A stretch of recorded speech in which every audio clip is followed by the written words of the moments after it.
Hey, what's happening, family? It's your man, Mark Black. Welcome to the broadcast. Happy Hump Day to all of you. Before we get started, just a few things as usual.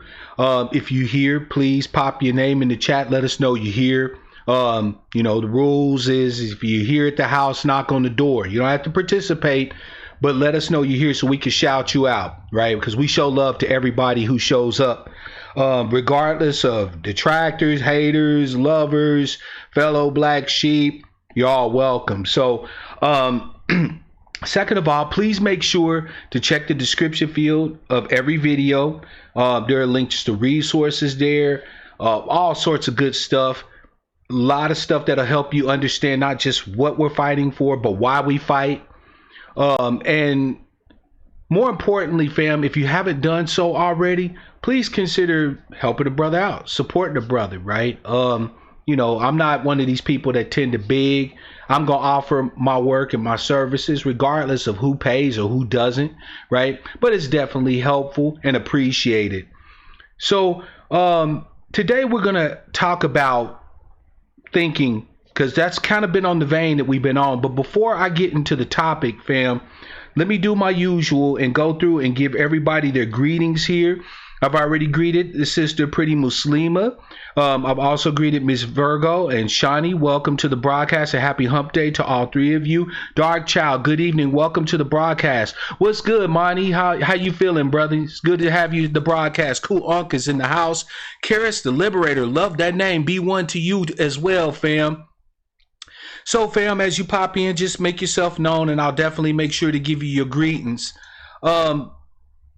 I want to talk about something really briefly, because I mentioned to Sister Pretty Muslima that I'm a bit frustrated, right? And frustration, fam, is an emotion just like anger that warrants a change. It's like emotional rocket fuel, right? That's designed to get you to do something different or change something, right? Frustration is the feeling you have when you think you're headed in the right direction, but you feel stymied, like there's obstacles in your way, right? Now, what is it that is causing my frustration? It's very simple. What's causing my frustration is the constant back and forth that I'm having to have with ADOS partisans. Now, let me say right from the get-go, fam, I have no disrespect, no shade, no nothing to offer any of my brothers and sisters who align themselves with the political movement as led by or founded by Yvette Carnell and Antonio Moore.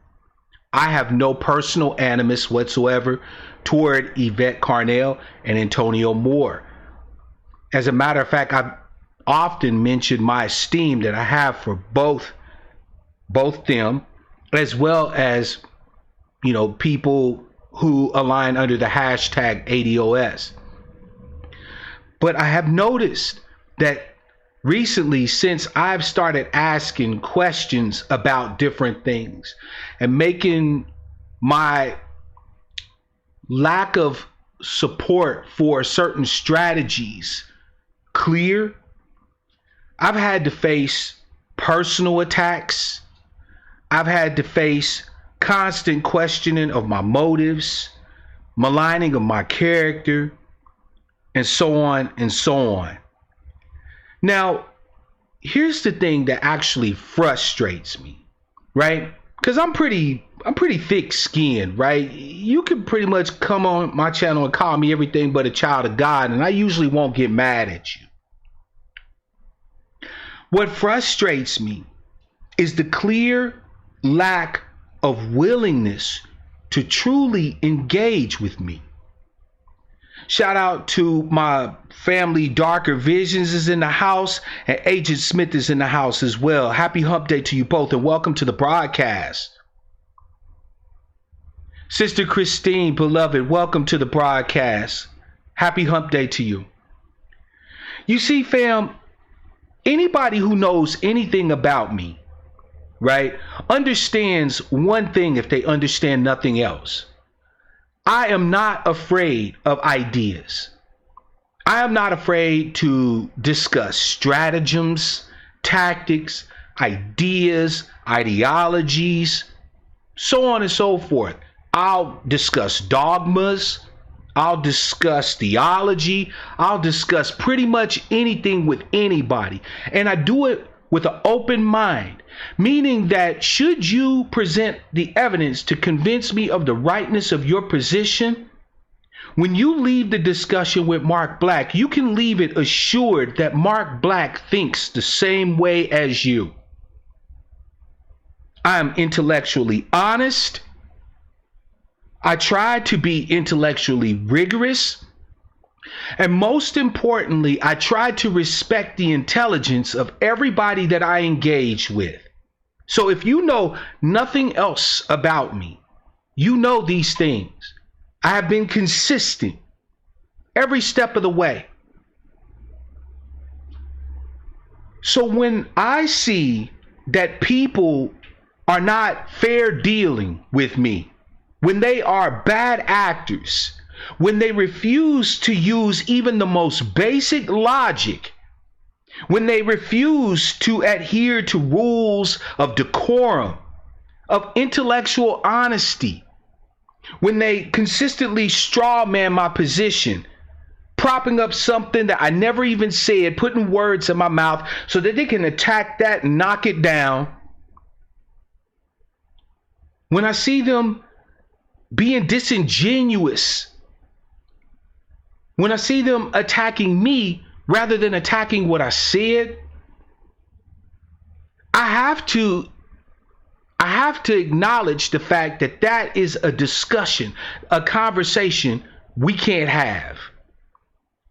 I've had people come to my channel that have called me names in the chat, in the comments or whatever, and never once addressed the topic that was at hand. I had two brothers, my last broadcast, who called in, who, when we actually were able to get down to a discussion, found that we agreed vastly more than we disagreed. As a matter of fact, we agreed wholeheartedly with each other just by simply asking and answering a series of questions. I have never made it a policy to block anybody, to squelch anybody's voice, to deny anybody an opportunity to speak. I give everyone an opportunity to call in. Matter of fact, the vast majority of my broadcasts these days usually tends to be people calling in because I want to hear more about what you have to say and what you think than for you to just hear me ramble or hear me speak, right?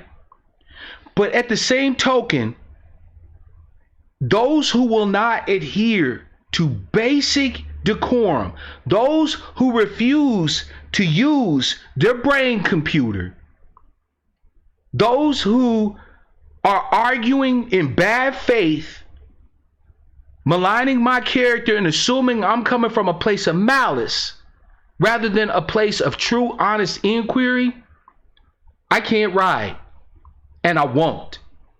So to all the people in the chat who has the wrench, the mods, we do not block here.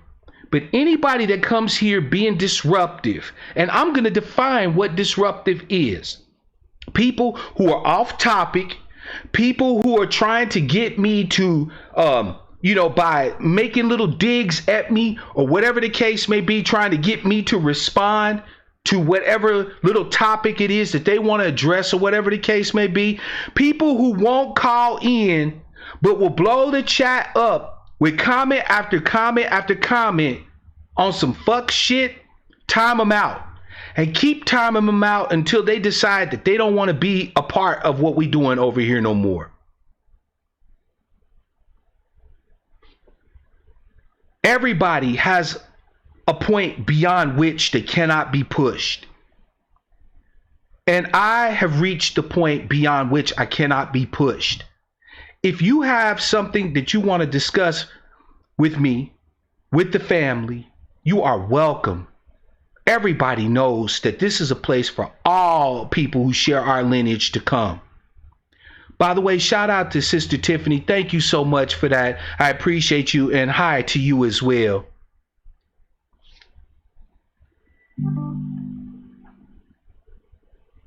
Hi, Brother Mark Black and chat.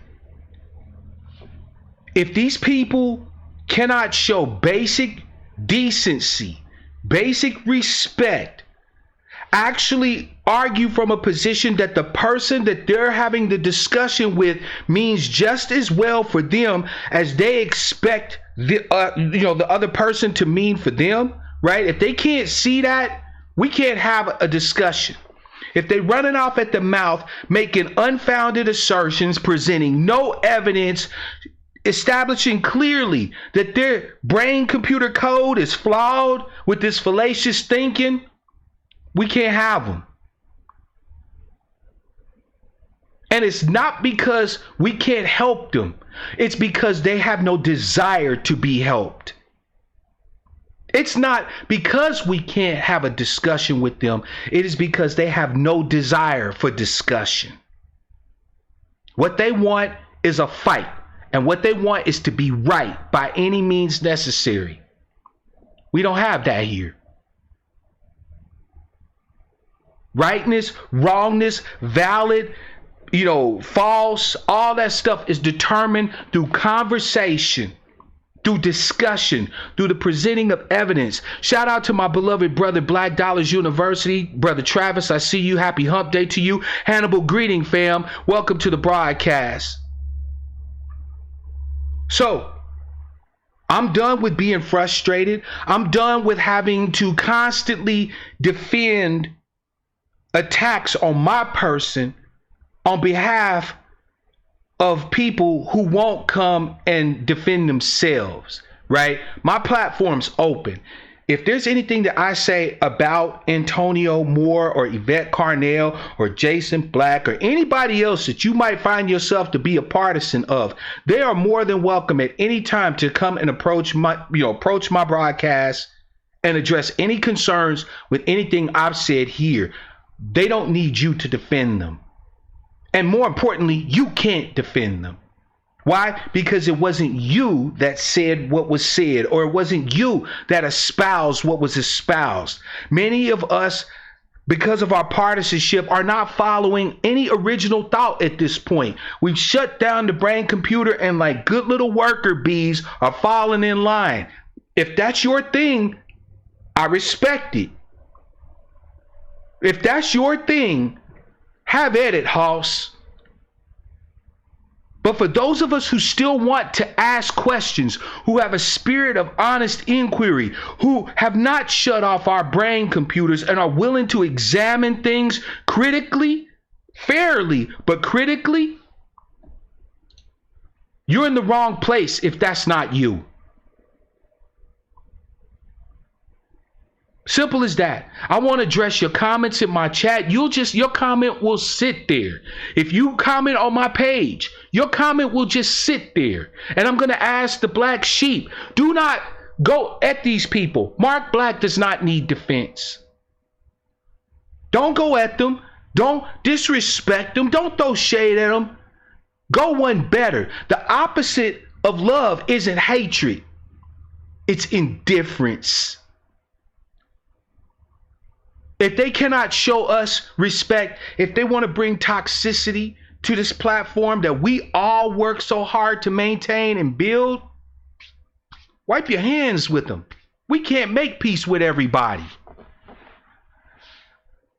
We can't get, the old saying, can't we all just get along? No, some of us just don't want to get along. And I'm not here to make peace with people who do not desire peace. I'm not here to try to unify with people who have no desire to unify. We're good. If you think that I'm attacking your hallowed, sacred cow and you feel like you need to defend it, you go right ahead. You'll be defending it by yourself. Because I will not respond any further to clear trolling, clear dissension just for the sake of dissension. I won't do it. It's a waste of my time. And more importantly, those of you who practice this behavior should start to understand that it is a waste of yours. And the immortal words of Forrest Gump, that's all I got to say about that. So fam, now that I've addressed my frustration, I feel a shit ton better. Let's do work. Let's do work. Today, we're going to talk about how to think, right? And I hope that you understand, messing with your man, that I'm not going to try to tell you what to think. Because there's a difference between being told what to think and being instructed on how to think, right?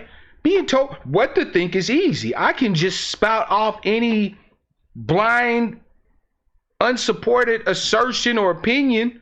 And if you think that it holds weight, you can just simply go ahead and rock with it, right? But if we figure out how to think, well, now that's a different story now, isn't it? Right? Because if we're thinking properly, there's a lot of things that we have seen occur that simply just would not occur. By the way, shout out to D. Will. I see you, fam. Welcome to the broadcast. So today, we're going to discuss a little bit on how to think, right? Now, for those of you who were there for my last broadcast, where we went over different logical fallacies, right? We discovered these little flaws in the code, right? That hinder communication, that increase confusion, that makes it impossible to have reasoned discussion, right? But we talked about it in more of an informal type sense, right? We haven't talked about how bad arguments are formed, or in other words, we haven't addressed formal argumentation, right? We haven't looked at how proper arguments are formed, right? So what's an argument, fam? An argument is a series of statements. That's all it really is, right? It can be one statement, it can be 5 statements, it can be 10 statements. An argument is nothing more, when you break it down, than a series of statements. Now, a proper argument is constructed in a certain way. Nobody comes out and says this, fam. As a matter of fact, once I lay it out to you, you'll be like, oh, that makes perfect sense, right? But nobody ever comes out and says that there's a structure, a solid structure to an argument.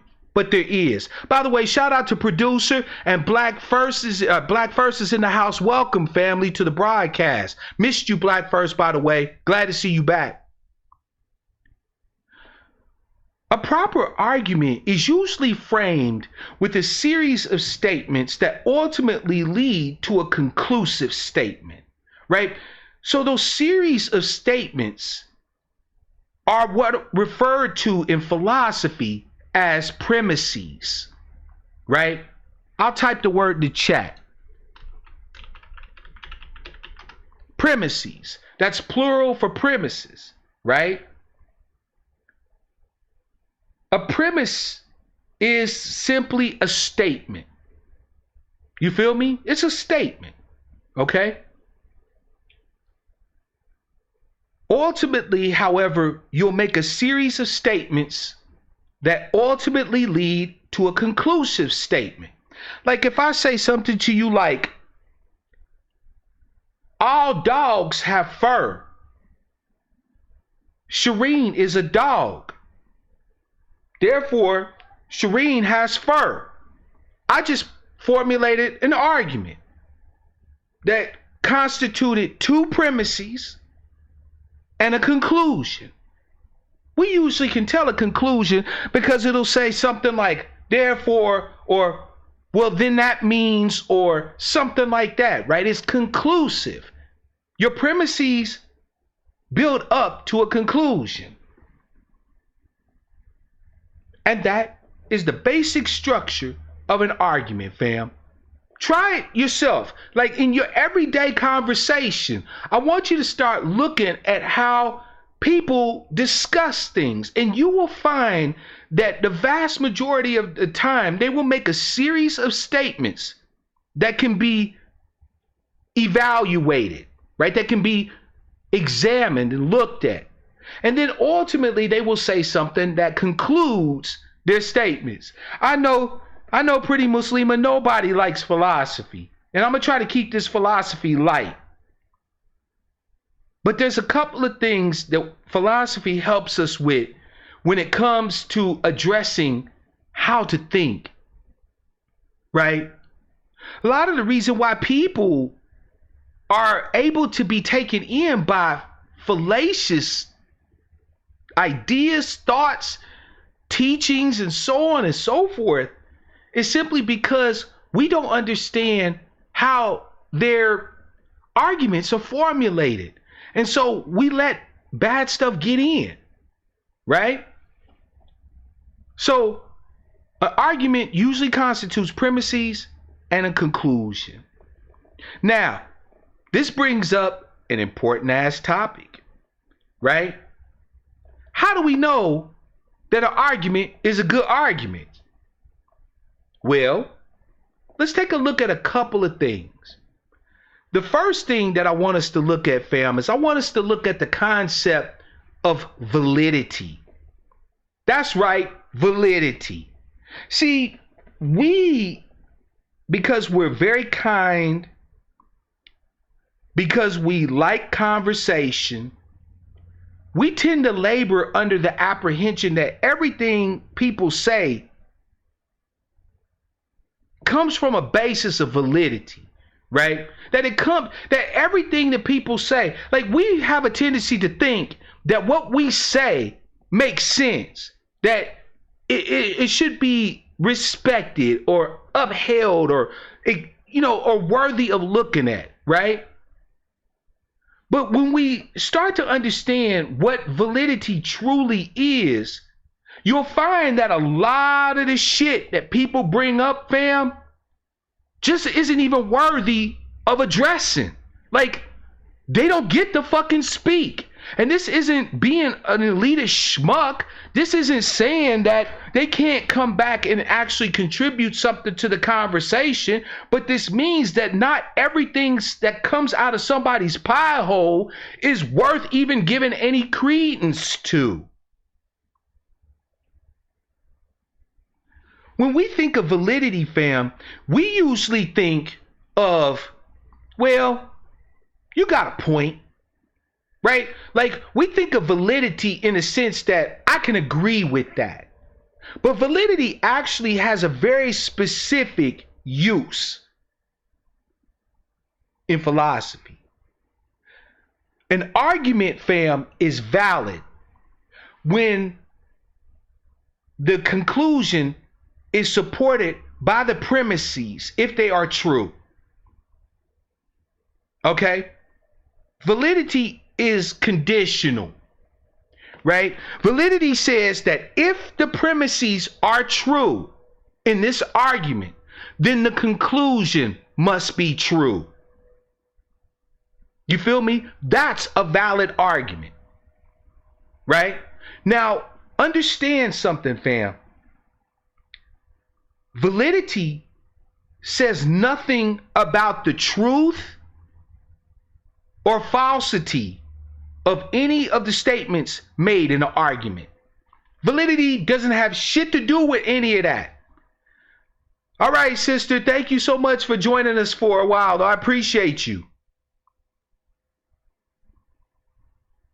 Validity says nothing about that. It doesn't care about the truth or the falsity of any statement. It just simply says that if these statements are true, then the conclusion has to be true, right?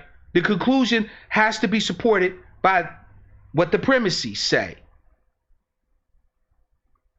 And I apologize if this is a boring ass heavy topic, but I feel that it definitely needs addressing because we need to start to understand how we are played, how people manipulate us, how they use words to do a number on us. And part of that is to learn how to critically examine what is being said to us. So when you start to hear people talk to you moving forward, fam, and you hear them make an argument, ask yourself, if those things that they said as their statements are true, is this conclusion true? Right? Because if the conclusion doesn't follow from the statements that they made, then they ain't said shit. If the statements, the premises that they laid out don't follow, it don't say shit. Like if you just say a bunch of stuff and throw it all together and think that you're actually having a discussion or a debate or a conversation with somebody, feel free to ignore that. Whatever is asserted without evidence can be dismissed without evidence. Not everything everybody say should be given weight. What up, Real Talk? Welcome to the broadcast. Big Unc, I see you, fam. Welcome to the broadcast. Happy Hump Day to the both of you. So when we talk about validity, fam, that has a specific meaning. An argument is only valid if the conclusion is supported by the premises, if they're true. Now, how do we determine whether or not an argument is a good argument? Well, validity is a good place to start. Is it a valid argument? Is the conclusion arrived at supported by the premises given?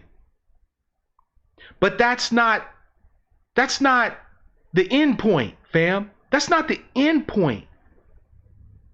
Because now you have to determine whether or not an argument is sound. Yep, I said it. Sound. S-O-U-N-D.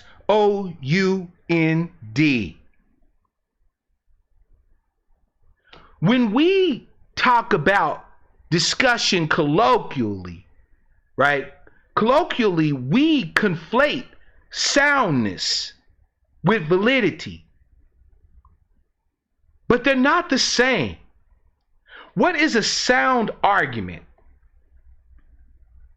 Soundness is defined as the premises being true, means that the conclusion cannot be anything other than true. Soundness of an argument is where you determine truth or falsehood. Right? Like for the example that I made earlier, fam, when I talked about all dogs are hairy, right? Shireen is a dog. Therefore, Shireen is hairy. Is that a valid argument? Is the conclusion I made about Shireen supported by the statements I made about her previously?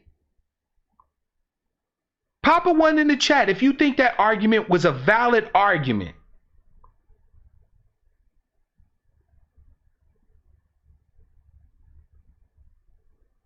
Peace, Art. Welcome to the broadcast, fam.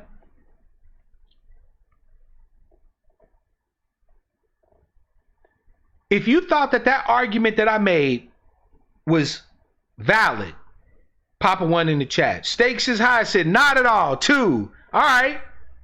Big Unc said 1. Okay, appreciate it. All right, so Sister Sherry, thank you for joining the broadcast and welcome. Happy Hump Day to you. Okay, so let's have a discussion, fam. Why was it not a valid argument? Real Talk said not all dogs are hairy. Okay, we'll talk about it. Anybody else who thought that it wasn't a valid argument has a reason why it's not valid?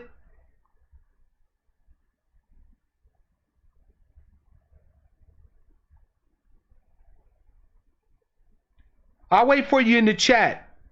Share with me what you think your reasoning is behind the argument that I made not being a valid argument. I'm actually glad we're having this discussion because this is going to blow you away. Agent Smith said you held the conclusion before the question. Not so, but I get where you're coming from. Big Unc said valid, but insufficient premises to be sound. Correlation doesn't mean causation. Okay, we're hitting on some good topics here. I'll tell you, fam, that the argument was valid. All right. And I'll explain why it was valid. Because in order to establish the validity of an argument, all you have to do is note that the conclusion of the argument is supported by the premises. Now, premise 1, all dogs are hairy. Premise 2, Shireen is a dog. Conclusion, therefore, Shireen is hairy. I don't want us to get confused because, see, this was actually instructive. Don't worry, we're going to get to it. That was a valid argument. The conclusion for that argument is supported by the premises, because if those premises were true, then the conclusion is true, right? Remember, validity is conditional. It says nothing about the truth or falsehood of the premises, meaning that as I stated the argument, the conclusion is supported by those premises, and thus it's a valid argument. What you all are referring to is soundness.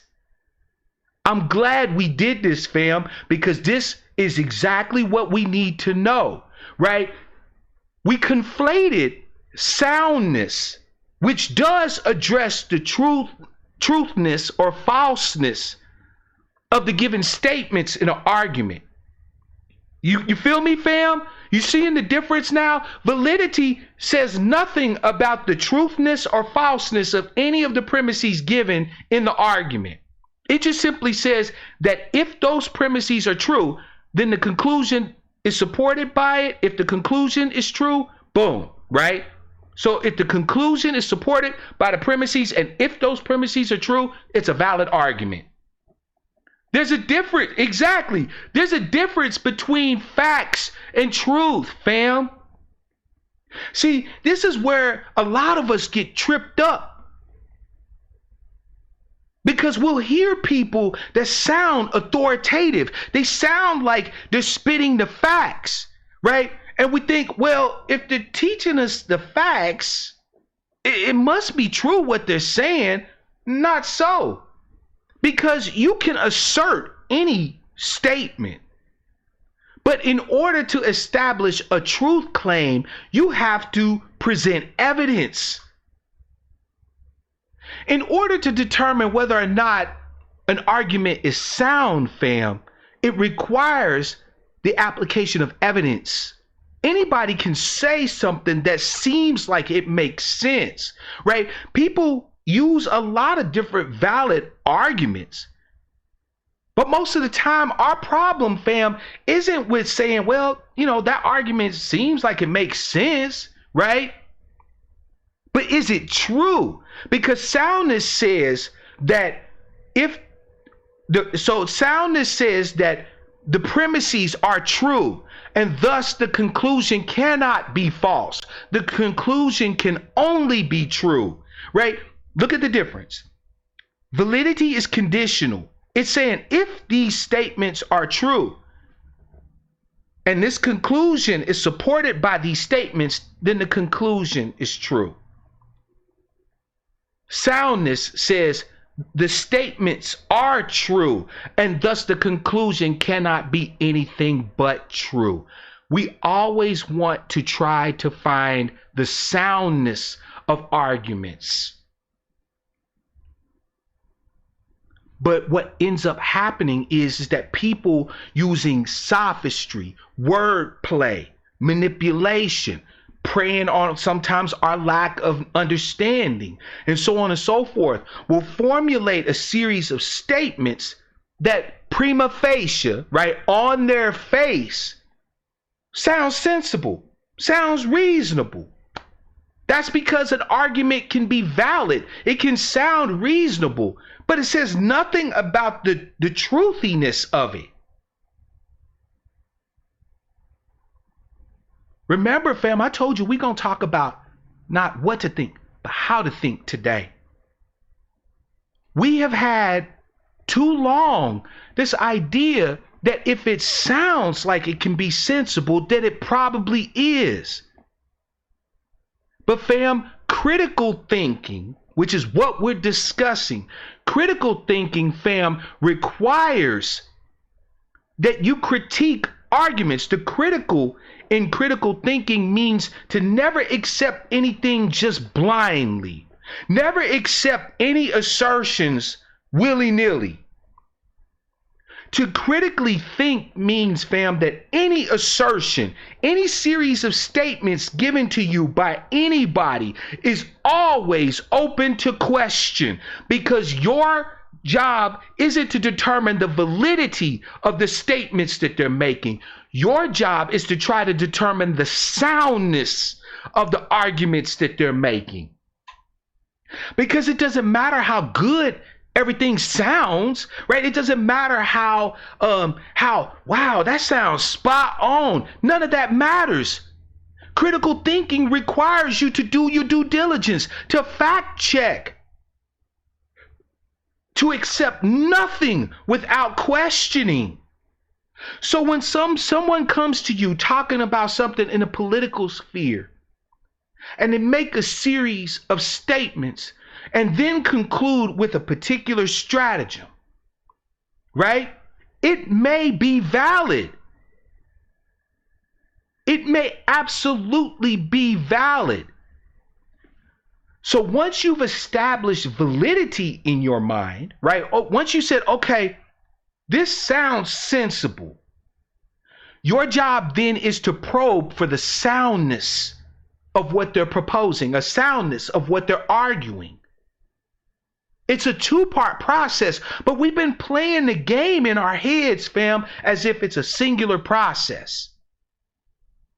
We need to have tools like critical thinking to help us be able to break out and understand clearly what is being said to us, what it means, how we should operate with that, whether we should give it any credence or any soundness or any weight whatsoever. How we think, fam, controls everything that we do. Everything. Everything. And how often, fam, have we been sold a bill of goods? We've been told a series of arguments that sound reasonable, that seem like, oh, you know what, that makes sense. You know, like, I get it. I could see why they would think that way. Only to find out later on, when we've got more evidence, when we've got more data, that we've been sold a bill of goods. How often does that happen? When we examine using reasoning, right? Paying attention to fallacious thinking that's being expressed by these people in their speech, right? You can't know what code is in somebody's brain computer, right?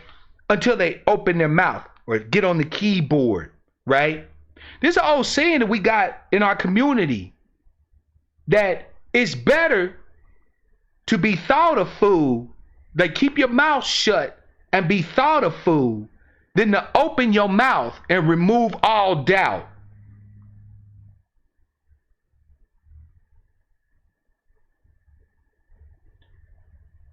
Jesus, Yeshua, was reputed to have said, it's not what goes into a man that defiles him, but what comes out. If you got flawed code in your brain computer, it's going to be expressed in sloppy argumentation, bad construction of arguments, fallacious statements. And fam, if we don't have a process, right? If we don't know how to think, if we don't have a process to examine these things when they're presented to us, anybody can tell us anything. Because anybody, if they talk long enough, can make anything make sense. Critical thinking helps you to not be fooled by your senses.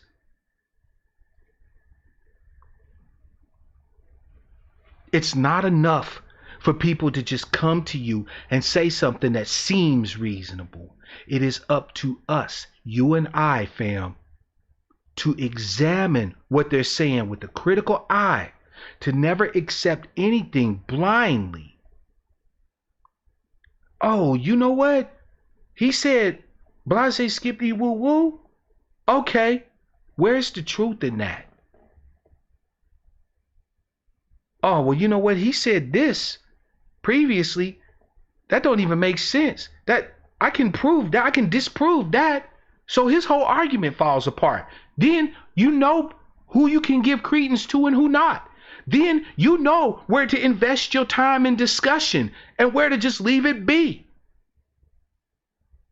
Fam, learning how to think saves us so much heartache, so much time and trouble. It stops us, fam, from being held captive to outmoded ideas that should have never had a place to stand among us in the first place. I would argue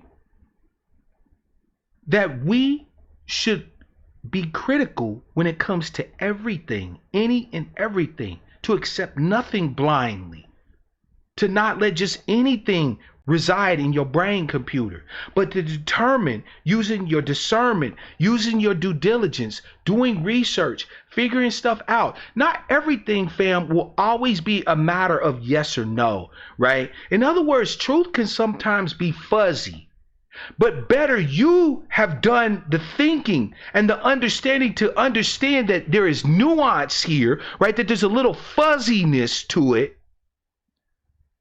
Than for you to not be aware of that, for you to treat something that's a little fuzzy, not saying it's wrong, right? Not saying it's right, but just fuzzy.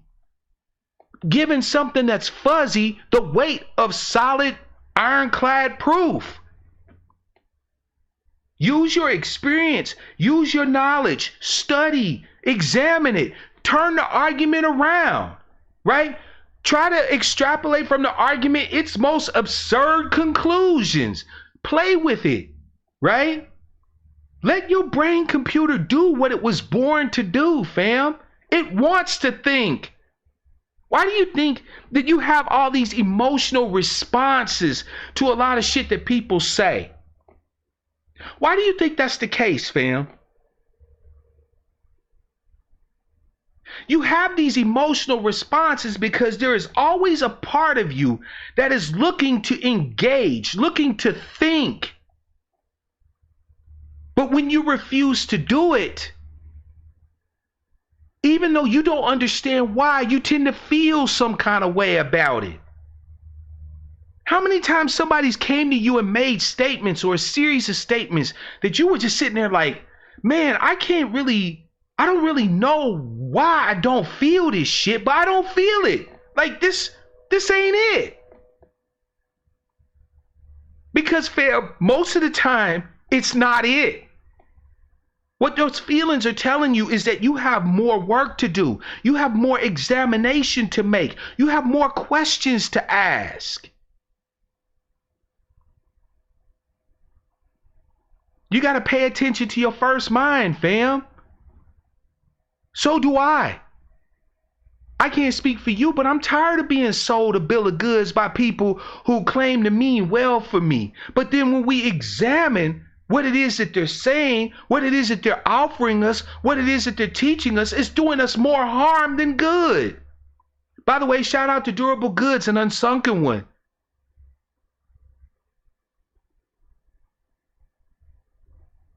Emotionalism is killing us because we're not paying attention to what's driving our emotions, right? Emotions are like fuel, right? They're either supposed to get you to refrain from doing something or to encourage you to do something, right? If you're feeling emotional about a statement somebody made, it's probably because you need to do more work to understand the statement that they made.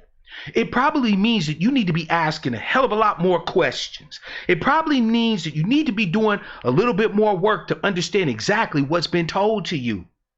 I'm not telling you to ignore your emotional life, family. What I'm telling you is that use it to your advantage. Your brain wants to know. It wants to get good information. It doesn't want to be filled with a bunch of garbage and confusion and ambiguity and equivocation and justifications and excuses. It just simply wants to know what the fuck is going on so it can tell you how to operate, how to maneuver.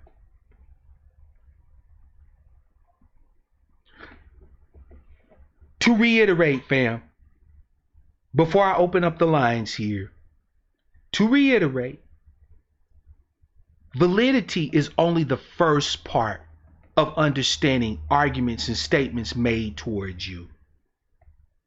Something sounds good, right? It sounds like it makes sense, okay? Right?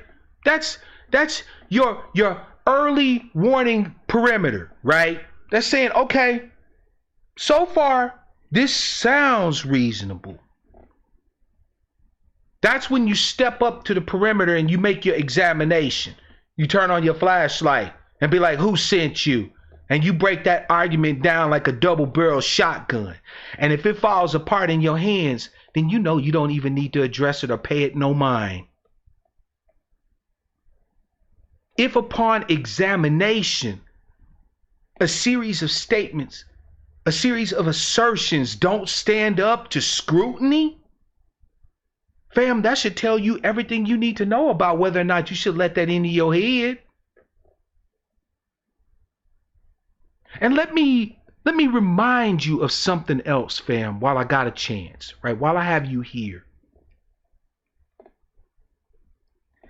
If you're interacting with anyone who won't allow you scrutiny, right? Who feels as if that they can just make these statements willy-nilly and they're not open to question, or when you try to engage them with questions, what you get is attacked, you get deflected, you get told, oh, you just don't understand and shit like that.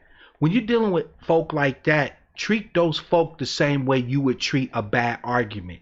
You would dismiss a bad argument. If somebody makes a bad argument and you examined it and you see that it not only is invalid, right? You can't even establish the validity of it, but even if you establish that it's a valid argument, it's not a sound one, you can dismiss that argument.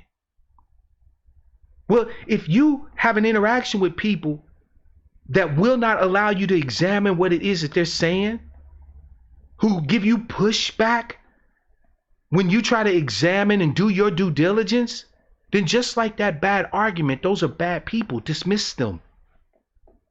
Dismiss them. You don't have to go off.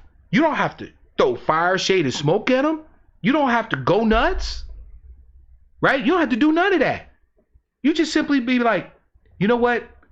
We can't talk. You need to go your way. I'm cool. I know. I had it happen to me on Twitter. Somebody said something, fam, that was so damned nonsensical. I just said, you know what? There's no way that if what you just said has any legitimacy, we can have a conversation. I'm done. And I refuse to engage with that individual, period. Period.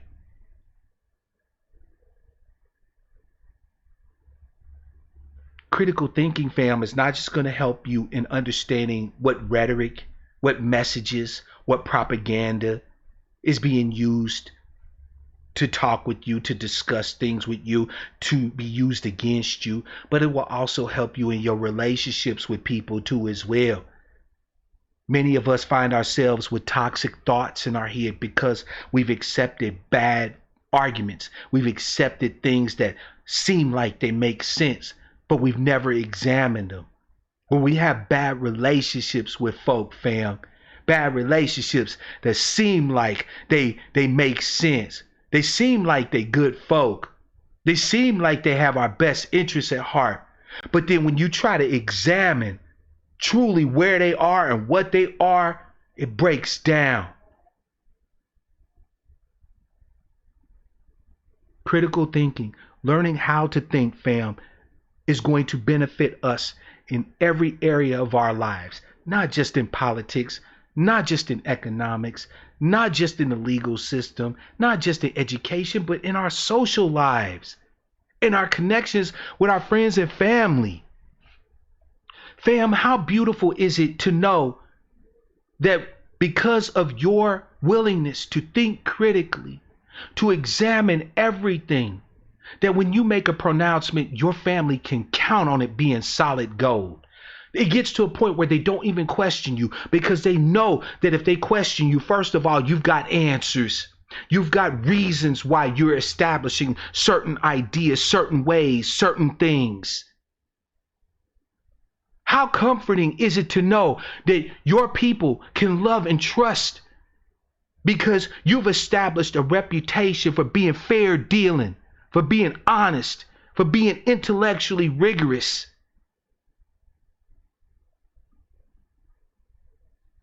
People do get mad when you think.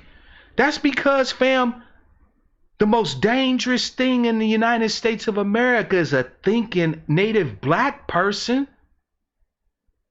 There was a reason why literacy and numeracy was kept from us on the plantation. Because once we were able to understand the language, once we were able to do computation properly, we could see that all men were created equal didn't jibe with the reality that we were facing in front of us every day. That made us dangerous. It took us from being property to being weapons.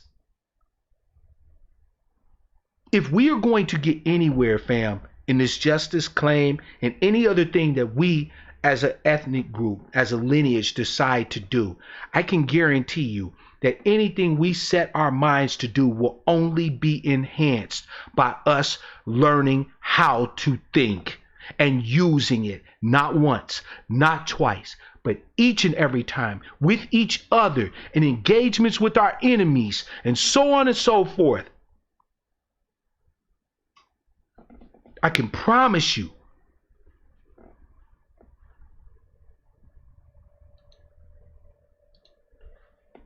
(425-296-1980) fam is the number. I know that I hit some of you with some boring shit. Some of you were like, screw this. I don't want to talk about philosophy. I don't want to talk about critical thinking. That's fine. By the way, just a heads up, I'm trying something new. If you don't want to call in or you can't call in, but you have a mic, if you click the link to the Discord in the description field of the video and join the public conference chat, right? The public voice chat on my Discord, your name will pop up here. Here, along with mine. And we could be able to have a conversation back and forth. So there's now two ways you can engage with your man. For all of those who are still inclined to assume that I'm not willing to engage honestly and properly with people, that I'm not a fair dealer. Now you have two ways to get at me. So I shouldn't be seeing no fuckery in my chat or bad comments in my comment section. 425-296-1980 fam. What have you learned today about the difference between a valid argument and a sound one? I'd love to hear your opinion on that, right? Because we all have had that misunderstanding, fam. The misunderstanding of thinking that just because an argument sounds like it makes sense and it's reasonable, that it's true. When one can be, but the other not be, right? One can be, but the other not be. I'd love to hear what you think about it, fam. Let me know what's on your mind. 425-296-1980 is the number. Or if you want to jump in the Discord, right? Let me read some of the comments here. $316 said, in my experience, sometimes people will hold on to bad arguments for the sole purpose of saving face. You know what I say, Dollar? Fuck them. We ain't got time for that. Right? No, because I hear where you're coming from. A lot of the time, people will hold on to bad computation, bad logic, simply because they don't want to admit they might hold an L. Like this whole idea that because we've spent 50 some odd years voting for Democrats, that they owe us. No, they don't. They owed us way back. They owed us at emancipation and never paid. And they've given no signs whatsoever, no evidence whatsoever that they intend to do anything for us, even up to now. But we get caught up in fallacious thinking, in the sunk cost fallacy, right? Instead of acknowledging that we made a bad investment and go ahead and hold the L, cut our losses, say, you know what, shit, man, 56 years, is some bullshit, right? Instead of just saying we good and stepping off collectively, we continue to throw good political capital after bad political capital. Why? Because we want to save face. Because we just simply don't want to admit that when it comes to our interaction with the Democratic Party, that we have consistently held the L. We don't want to admit it. Tiffany said an argument can be valid based on the premise, but the argument may not be sound. Exactly, sister, exactly. Right? Because remember, validity doesn't say anything about truthiness or falsehood or nothing. It just says this sounds reasonable. This sounds sensible. That's all it says. There are many times an argument can sound sensible, fam, till you start looking at the actual details, until you start to examine the truth claims made by the argument. Those truth claims will either be upheld and thus the argument itself will be sound, or those truth claims will fall apart. And that means that as valid as an argument may be, you're not required to hold on to it if it's not sound.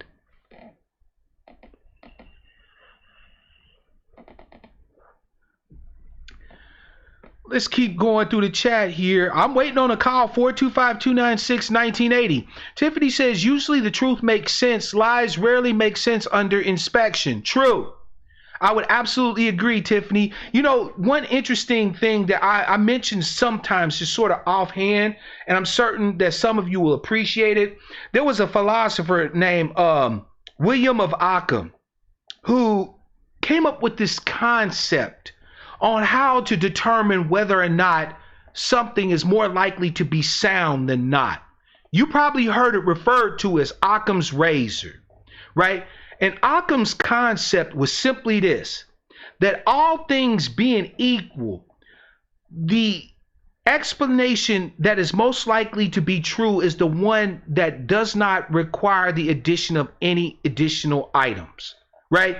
Like if you see a series of tracks in the sand, right? What's more likely to be the cause of the tracks in the sand, right? An animal or a person walking up the beach, or a chromatic dragon that attacked a knight on the beach and then took off for the sun, right? Now, both could be possible, I suppose, right? But look at what you have to add in addition to the second thing in order to make it more likely than the first thing. Occam's razor, right? The thing that you have to add the least to is probably more close to the reality or to the truth of the matter than anything else. Right? Fam, whenever you find yourself in a position of having to say, okay, well, what about this? Or what about this? Or what about this? Or what about this? Or what about this? Or what about this? And you what about till the cows come home, it's likely that whatever train of logic you're on is not a solid one. Because most times the reality is much more simple than we like to tend to think it is. Right? Durable Goods said having respect for the person that you're speaking to goes a long way. Toxic energy is detrimental. Facts. You know, it isn't that I indicted those people earlier in my broadcast, Durable, because they were giving bad arguments, although many times they were, if they ever actually got around to making an assertion, like an actual statement, right? I was frustrated by the fact that they did not respect that I had a right to speak, that I was coming from a place of good faith, right? That I simply wanted to know. That I didn't have a horse in the race. You know what I mean? I just wanted the truth.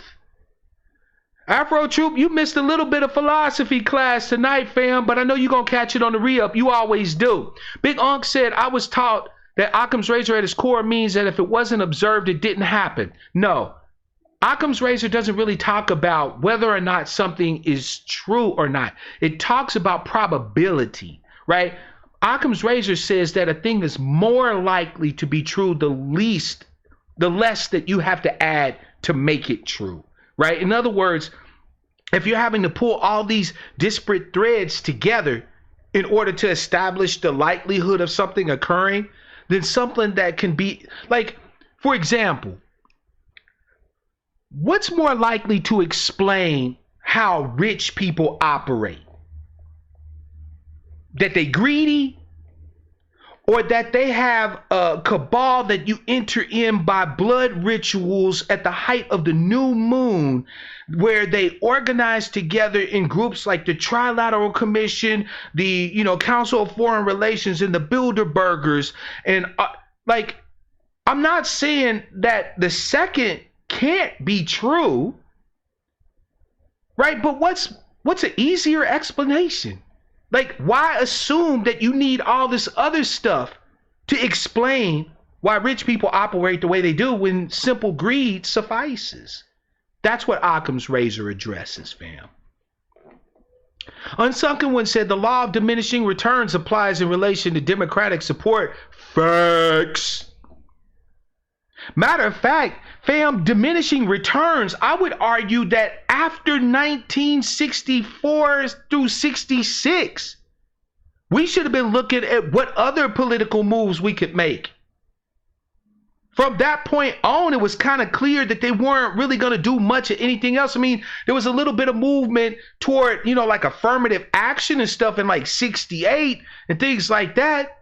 But we rapidly saw that deteriorate into covering white women and gay white dudes and Latinos and Arabs and so on and so on. I mean, I would argue that diminishing returns, we've experienced no returns for decades. Damn, diminishing returns, right? You feel me? But no, I would absolutely agree with you, Unsunken One. The law of diminishing returns is something I believe is applicable in our relationship with the Democrats as well.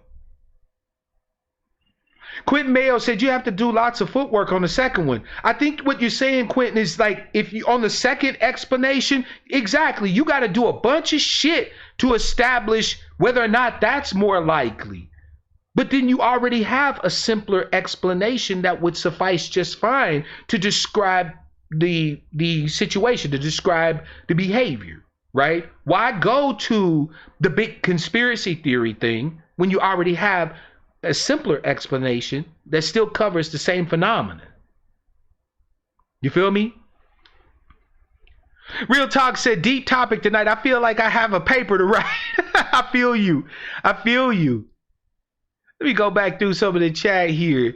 Not all thinking is laziness, right? Black Dollar said, think for yourself. Absolutely. Got to think for yourself. Fam, don't nobody want to call in and chop it up with your man about this one? I know this was kind of a heavy duty, convo, right? But I still want it to be a convo. Damn, I wasn't trying to run y'all off. Fam, maybe you don't want to talk about this, but let's talk about some, I don't know, cultural stuff. Oh, you know what? Got a call. I'm getting ready to take that. Calling from 301. It's your man, Mark Black. What's your name? Where you calling from? What's on your mind? What up, Mark Black? What's going on? What's Angry good, Black brother family? Travis? Holla at me, fam. Hey, man, I was just giving you a call, man, because I love what you're talking about and I love what you're doing. I've had some validity and some valid arguments trying to be made, against you, because you have things that are going on in your life. You have things that you have to do. You're trying to take care of your health, trying to take care of yourself. And people been asking me if I stand with the angry black sheep, if I stand with you. And I said, well, what business is it of yours? It's no business of yours if I stand with you or not. I stand with who I want to. Facts. And all of these valid arguments are being made around YouTube, social media, about who's who. I'm FBA, I'm ADOS, I'm B1, and all of this stuff is really, really toxic. Because at the end of the day, like you said before, we have a common interest. And the common interest is about having a black agenda, having reparations, and having true corrective, distributive, and procedural justice. Facts. But we're not on that square right now. Everybody keeps talking about this square being on code and I'm this, da da da da da. But none of them to me are displaying anything. So as far as them making an argument about who's right and who's wrong, I'm with this group. I ain't with them. Well, then what are you saying? You're saying that you're not with your lineage. Thank you. And everybody wants to argue about everything instead of listening and using their minds to critically think about what is really happening with themselves and what's happening around their community. Yes. Because right now, we need everybody and all hands on deck, because as you saw with Joy Reid and Shireen Mitchell, that they are attacking ADOS, they're attacking B1, they're attacking FBA, and they're attacking DOAS and American Slave Nation. They're attacking all of us. They're attacking the Hebrew Israelites. Fam, the shooting in Jersey City the other day is a perfect example of why all of this fuckery about who's repping what needs to go by the wayside. Because one of the individuals involved in the shooting there had affiliation or was previously affiliated with the Hebrews, right? Now they're trying to get us to be like, oh, we ain't with them Hebrews. That's them. They crazy. You know what? I'm so sick of us being afraid of collective reprisals for individual behavior, right? Right. It is okay to punish those individuals that attempted that crime. They are alleged to be criminals. Try them, and if they're convicted, do what you will to them. This is America. This is what it's all about. But sitting here demanding that I somehow slight everybody who believes in the Hebrew teachings or whatever the case may be because of the actions of a few individuals? Hell no. Nobody else in this country, Travis, has to do that. Whenever there's a bad actor that's a white person or a Latino or Asian, they get to just be a bad actor, right? They get to just be a lone wolf, a bad actor. Oh, he had mental issues, or, he was radicalized, or whatever the case may be. But let one of us commit a bad act, and all of us are expected to decry the bad action of one individual. I don't owe America shit, right? If they're able to establish that this person committed a crime, go ahead and establish it in the court of law and do what you will. But don't tell me that I got to look at my Hebrew fam and feel some kind of way, or throw them under the bus, or deny that they my people simply because of the bad actions of somebody else. Unsunken one said it best, Travis. He said they treat us like we just all one giant Negro. We don't owe them shit. But see, fam, because of our fallacious thinking, right, our lack of critical thinking, we don't examine the arguments and the propaganda that's put before us, right? Travis, do you remember the case of the Chicago 4?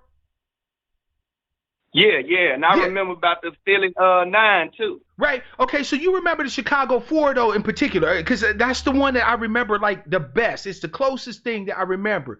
You remember how these 4 young folk, because they wasn't nobody. I mean, there was like 3 adults and like 1 youngling, right? Okay. They were grown, Okay. but they was young folks, and they all knew each other and shit. Hayes, this little white dude, cut his hair, play smacky face. They was all faded and so on and so forth, right? And America had niggas jumping out of their skin to decry the torture of this poor little white boy and this, that, and the third. We was all expected to throw the Chicago 4 under the bus. All you saw was Negroes talking about hang 'em high, lock them under the jail, and so on and so forth. Why should we have to throw our people under the bus even when they bad actors when nobody else has to? Well, you made a valid point, and the thing that we all have to remember as well is that at the end of the day, we're black first, and all of these arguments being made against these foundational Black American subgroups, it needs to go, because at the end of the day, it is all about who has our best interest in mind outside of black people. Facts. And I'll wait, because if anybody say that we got interests outside of our own culture and people are going to be here to help us and claim reparations and help us get a black agenda, then they need to stand up.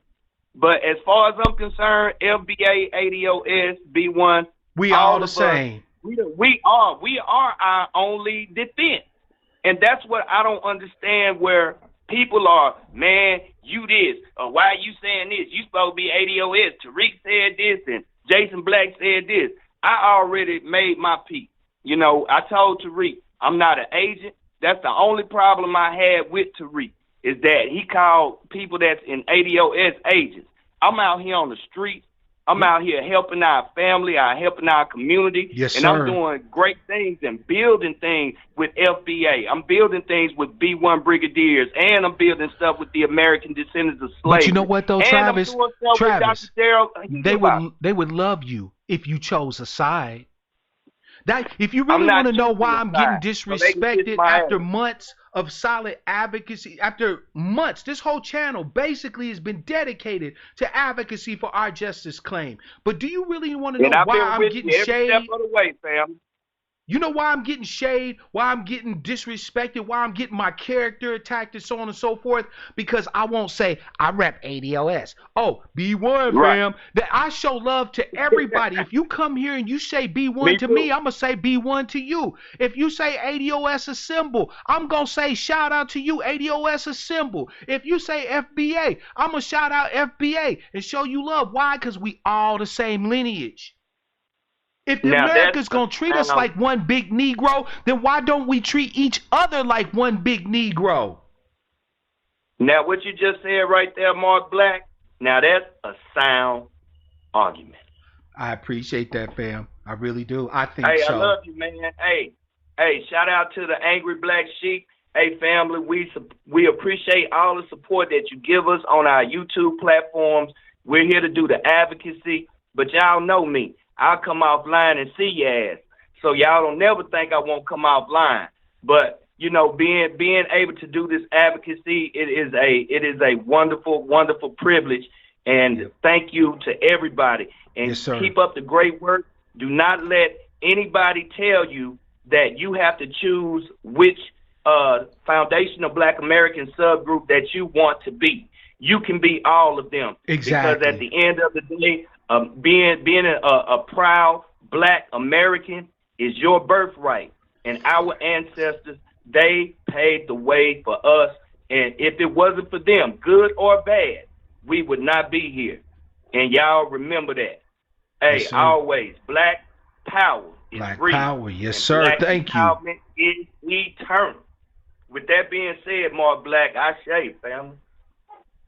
Family, I love you, man. Thank you so much for your love, your support, your kind words, everything you are, man. I appreciate your advocacy. I appreciate you having my back, willing to fight right alongside me, man. Always.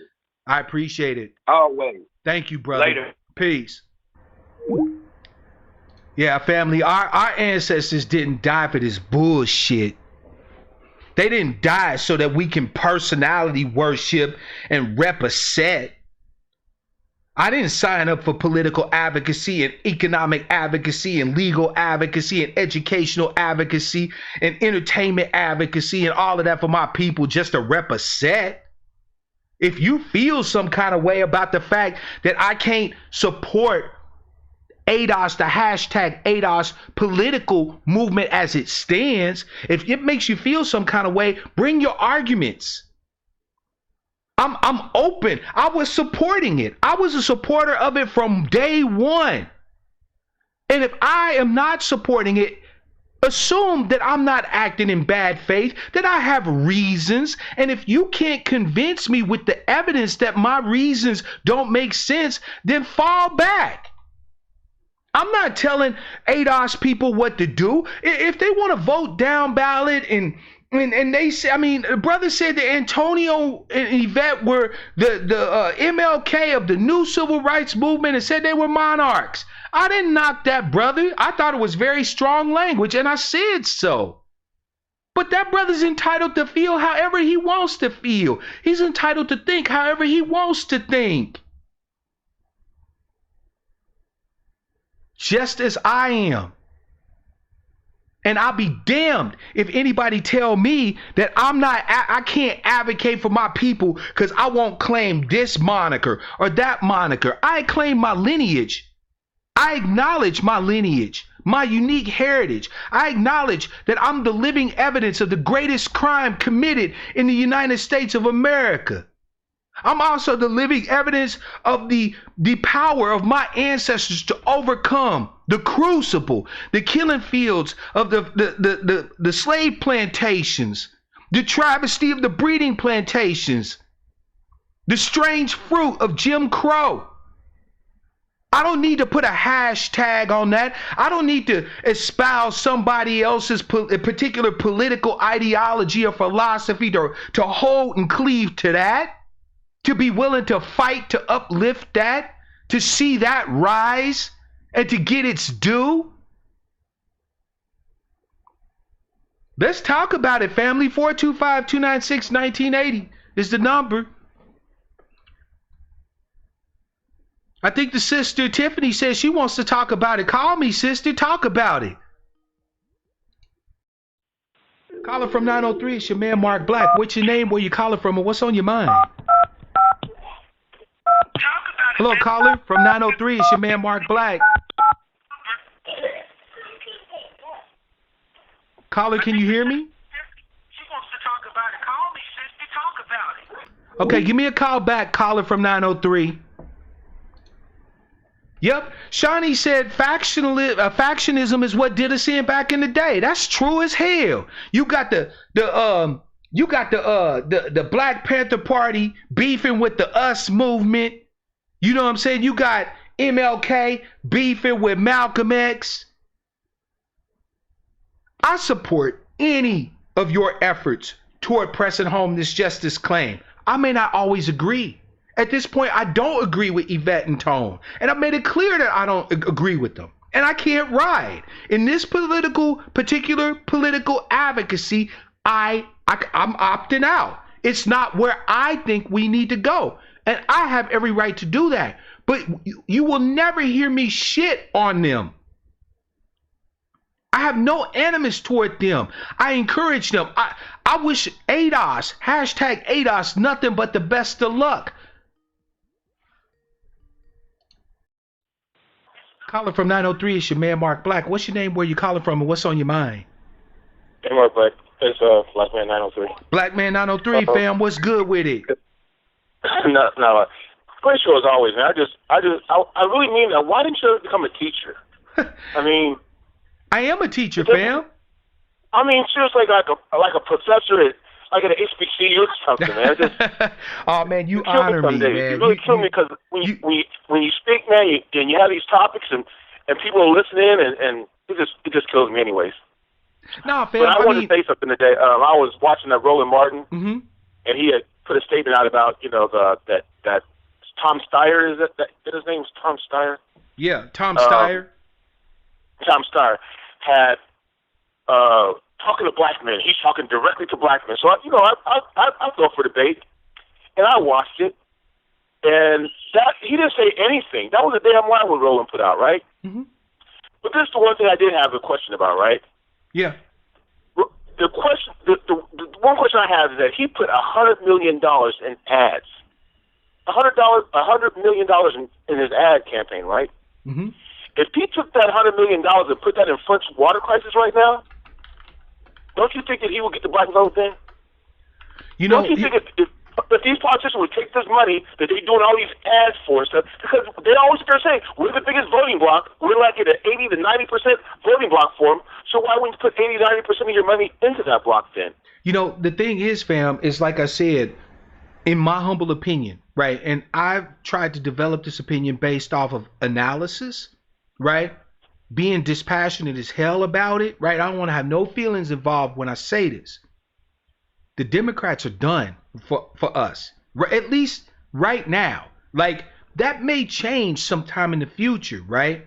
But right now, we should have nothing for them. And I mean nothing. There should not be a Democrat that gets a vote for dog catcher. I'm not kidding you. The level of disrespect that we are consistently shown as a political demo, right? As a demographic is astounding. There is no other political demographic that, were they being shown basically the door like we are, that would put up with it, that would say anything about the Democrats. They would simply be like, you know what? Fuck the Democrats. That's what they would say. Any other political demo that is facing what we have had to face from the Democrats, the absolute disrespect, the absolute denigration. You know what, fam?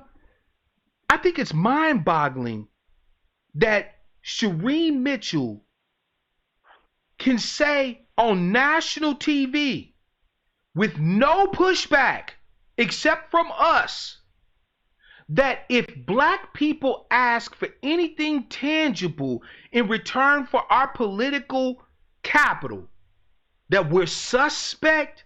If nothing else tells you what we have in store for us from the Democrats, that should say it all, fam. Literally, that should say it all. But it did way back when they did the presidential debate at the Tyler Perry studios. I told you. I said they hosted the event. Tyler Perry hosted the event for the Democratic debate. The moderators, none of the candidates said, thank you, Tyler Perry, for having us here at your place. It's a beautiful place. I mean, that's not even thank you to a black man who hosted y'all. But if y'all go to such and such and such, oh, we got to thank such and such. We want to thank the moderators. We want to thank you. We want to thank the audience. But they just didn't do that. You know why? Because they feel like Tyler Perry owe it to them. What do you want or have for the black? So if you won't even do something simple like that. Yeah, I mean, that's facts. They have no respect for us. And you know what? No. You know what? They shouldn't have any respect for us. Because if we don't have enough respect for ourselves to say to ourselves as a collective, you know what? Nothing says I'm done with you than being fucking done with you. Then we deserve everything we get or we don't get from the Democrats. Now, I'm not, again, I feel like a fucking broken record that I always have to say provisionally. I'm not saying let's do the Brexit thing, right? Because there's always invariably some, you know, bottom deck dealing asshole that says that, Mark Black must want us to go and vote for all for the Republicans. No. What I'm saying is that we have other options. Here's something. Okay, so black man, let me holler at the fam for a minute, fam. Unless you have something else you want to talk about, because I got something. No, I'm good. That's all I want to say. I appreciate it, fam. Very well taken. Like I said, if you really want the black vote, I think you would spend the money in the black communities, and then you would have been able to get a black vote. But the way you're doing it now, just by ads, is still making white folks rich. Facts. Because the ads are still making the white folks rich, so it ain't doing nothing for us. That's all I'm saying. No, I feel you, fam, and I agree 100 motherfucking %. And thank you very much for the word, fam. I appreciate you. Fam, let me holler at you real quick. When we went over the logical fallacies that we hear expressed in our conversations about politics, there was one in particular that I had hoped to draw attention to, that I don't think that I drew enough attention to. And that logical fallacy is the fallacy of false dichotomy. Essentially, Yvette and Antonio have presented us with a false dichotomy. And I'll establish clearly where it is false. They have told us that due to our overweening loyalty to the Democrats, that the Democrats owe us. And so it is our job to make them feel fire, shade, and smoke until they have a come to ADOS or come to FBA, come to whatever moment, right? And do right by us. That's essentially their argument, right? So it's either they do that or we continue to practice down ballot voting and other stuff, but not really showing them any love on the national level, on the top of the ticket. Okay. That's a false dichotomy, because we actually have more than those two options. Now, let me be clear. Simply because Yvette and Tone have discounted some of those things as options does not mean they are not options. It just simply means that they are options that they do not prefer to advocate. Because there is a difference. There is a difference. I can present you with the options that I think are the most likely or the most valid, but I can't very well say to you in good faith that those are our only options. Like if I say, we need to do X, Y, and Z, the moment that you ask me, well, Brother Black, I'm not really feeling X, Y, and Z, what else you got? If there is any other option, if I'm being intellectually honest and I'm being a fair dealer, I have to mention what that other option is. Now, we can have a discussion as to why I might feel that that other option may not be as tenable as the options I presented. But see, that requires discussion. That doesn't allow me to just dictate to you what's what. You feel me? Fam, abstention. ABSTENTION, abstention, meaning to abstain from voting, whether you accept it or not, is a valid political strategy. Now, simply because others have discounted it, right? Simply because others have said, nah, you got to show up. There's somebody you got to vote for. If you can't vote for somebody, you got to vote against somebody, or whatever the case may be. Fam, that does not take away from the fact that abstention is a valid political strategy. And to pretend otherwise creates a false dichotomy.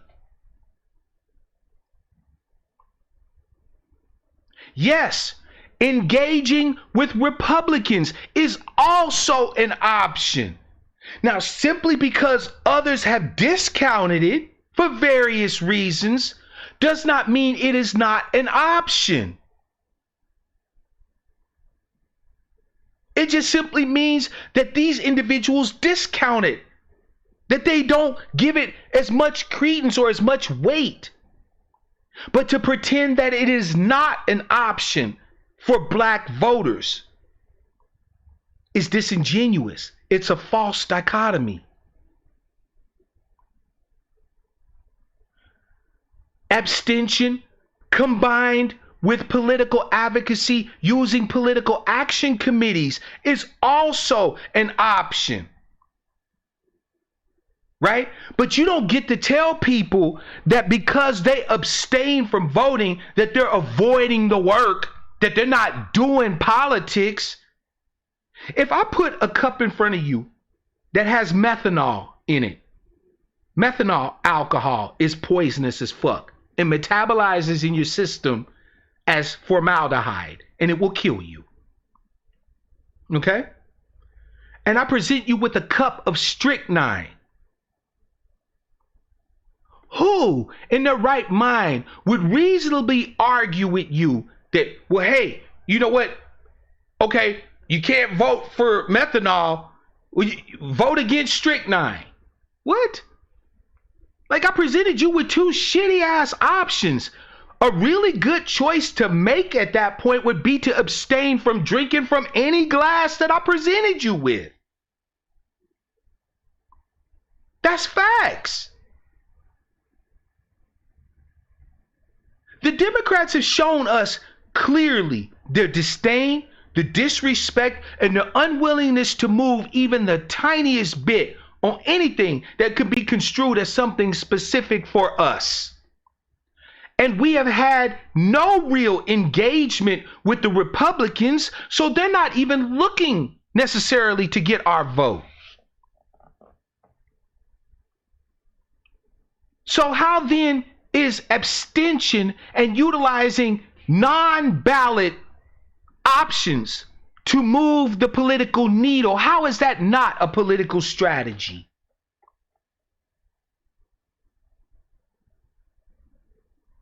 No black agenda, no vote. Meanwhile, we'll do other political actions outside of the ballot box. We'll do other political advocacy outside of the ballot box.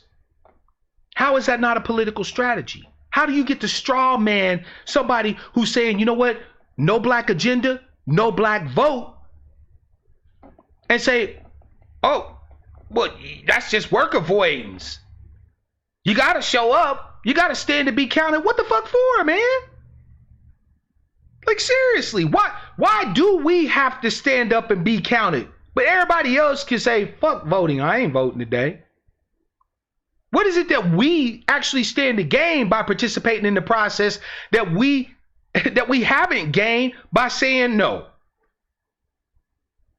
These are all valid questions. And in the absence of any clear answers, it's a false dichotomy to pretend that those things are not an option for us.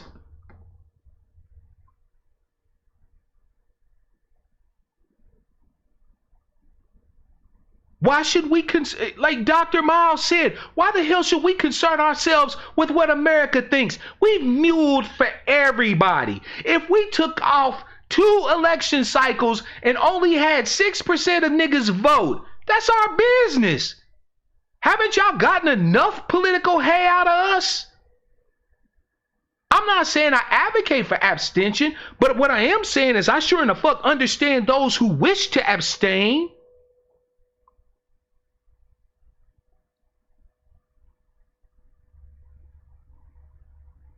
I sure as hell understand those who are willing on a national level to say, screw this.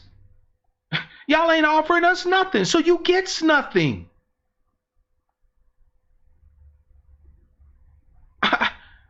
How is this hard to understand? If I got 2 potential mates, I put myself in a better position by making myself as appealing to the both of them as possible. And I also know that if I have 2 potential suitors, that I'm in the driver's seat, that they need to bring something to the table to pull me, or I'm not fucking with them. I got other options. We could create our own political party and caucus with one of the national parties, whichever one is willing to give us a listen. That's a political strat. How is that not being talked about? We can create and organize a PAC to do ad buys in major markets, pushing our message of our justice claim. Why is that not an option? Why is it that Democratic down ballot is the only option, or we're avoiding the work? That's a false dichotomy, and it's bullshit. Sorry, I can't ride with that. I can't ride with somebody who's trying to take more options for us off the table. Like, if this thing is about pressing home our justice claim by hook or by crook, then I don't give a damn what options we have to pursue to make that happen. I don't care who we ultimately end up dancing with at the big dance, as long as we get to go. You feel me? But these artificial strictures against certain types of political action,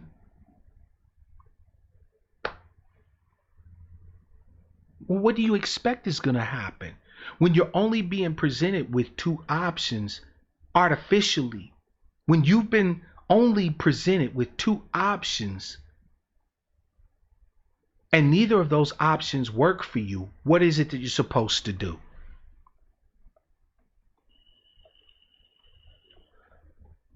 It's funny.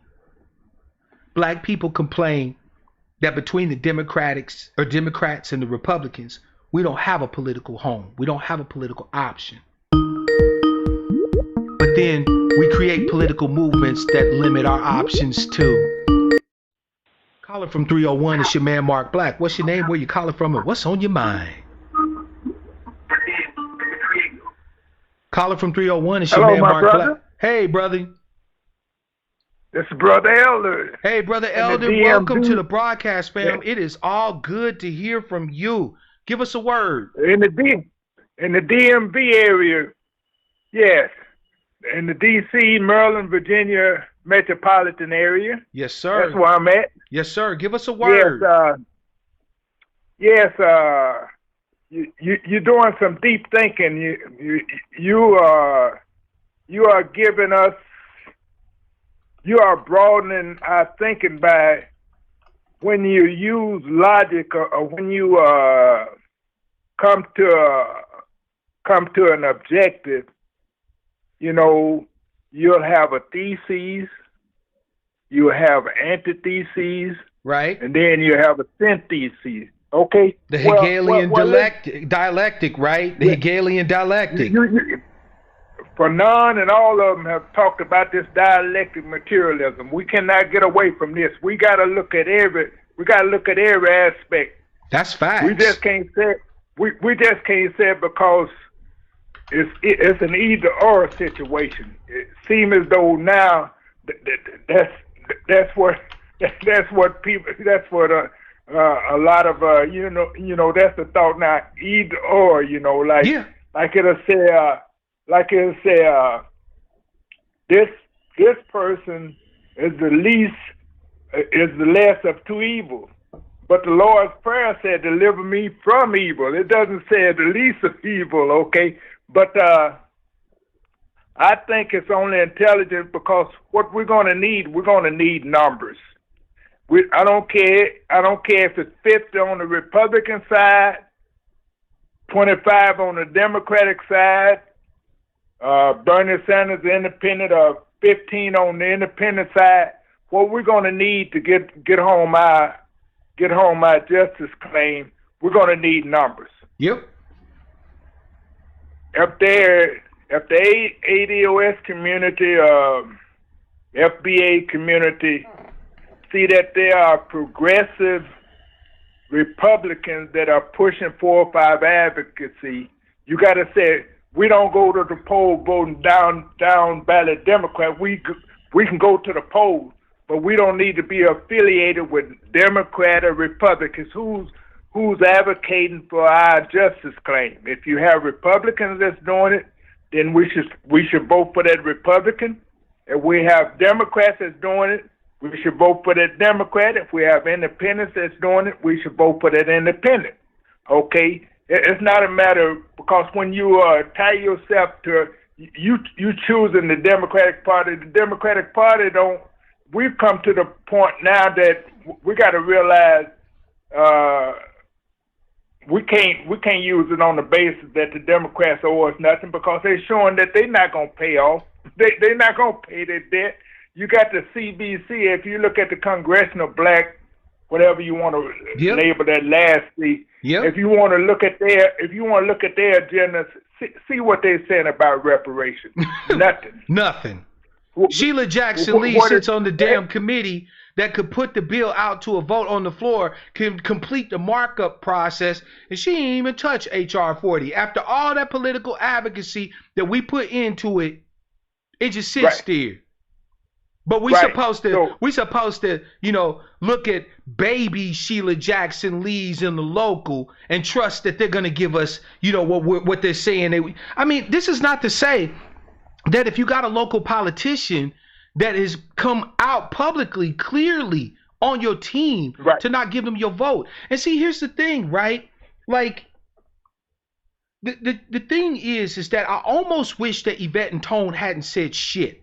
First of all, it's too early in the political season to even be talking about siding with one party over another one anyway. Like, there hasn't even been a nominee for the Democratic Party, right? Let them have their little arguments and slang out whatever dope and all this and that dope and hope that they want to sling out and try to lasso the progressives like they always do and this, that, and the third. Let them do the mess that they do during the primaries, get that nominee, and then if that nominee is talking about what we need, you can start talking about some Democrat voting or supporting. But damn all them, man. Like, I'm not going to take and make baby Democrats grown-up Democrats one day, because everybody at the top of the ticket at one point started off at the bottom of the ticket.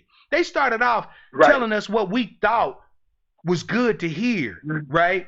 And then they got in the office and they didn't do shit. And then they moved into a bigger office and they said, nope, if you give me the bigger office, I promise you I'm going to do more for you. I'm going to do this, I'm going to do that, and blase skippity. Then they get the bigger office and we don't see nothing. Then they get into the Congress. They become a congressperson or a senator. And they say, you know what, I seen the history and I know what the needs are and this, that, and third. And if you elect me, I'm going to do blase skippity. Then they get that office and then they don't do nothing. And now they want us to give them a damn promotion to president, but they sitting in the Congress and ain't introduced no legislation, ain't did shit for us, but we supposed to give them a nod. Please. No, that day is done. Thank you. That day is done. Whatever we put into them, Elder, is sunk costs. We got to eat that. That day is done. It comes a day of reckoning. When you got to realize it comes a day of reckoning. I like watching that Western Tombstone when it came to a day of reckoning. Yep. And I realized, that you got to sell. You got to sell this and you can't be scrap the fence and everything. That's right. You can't be dependent. We're not on there. We're not on the Democratic Party agenda. They don't have a black agenda. They don't have a reparations agenda. They don't.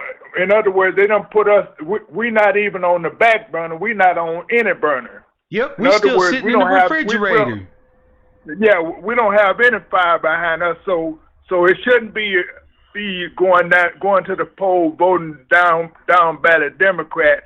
It should be going to the poll voting for those who are advocating for our justice claim. Now, if Elder, you're not advocating for our justice claim. Let me ask you a question. Just you and me, we two brothers. You my elder brother, and I know you're gonna give me the straight dope. If we go to that ballot box, or prior to the ballot box, we don't see any politician putting forward our agenda, speaking specifically to our needs, offering us tangible solutions to our issues. Is it not a valid stratagem to just simply refrain from selecting any of them? Your words, Elder. Yes, it's a valid strategy. Sure, it's valid. Thank you. Sure, it's valid strategy. Everything is on the table. Everything is on the table. Now you got to realize we got to listen to the spirits of our ancestors, like Malcolm. When Malcolm said the boat is like the boat is like when you got a revolver and you got it cocked. You don't until you got a target that is advocating a politician that is advocating for you. Then you cast your vote. Right. Then you pull your gun and you shoot your bullet. Your ballot is a paper bullet, literally. Politics is just war by another means. right? Politics is war in the sense that if we were to have a fight over a particular candidate or a particular issue tomorrow, politics would show what the numbers look like and who would be fighting on whatever side. And so we just agree to go ahead and settle it peaceably and accept that these people got the numbers, right? That's all politics really is, right? So if politics is like war, then what is your bullet if it's not your weapon? And we just supposed to go bust it, on the humbug. Just supposed to go shoot our one shot. Right. On the strength of what? Or fighting on the side that should we get swamped, should we get flanked, they're not gonna come and defend us. Right. We facing 2053 and the Democrats is talking about universal health care and paying off school loans and shit. Like what? Right. That's not going to improve. That's not going to decrease the gap, the racial wealth gap that we are concerned about making us relevant, about making us continue for our continuation on this planet and so forth. That's right.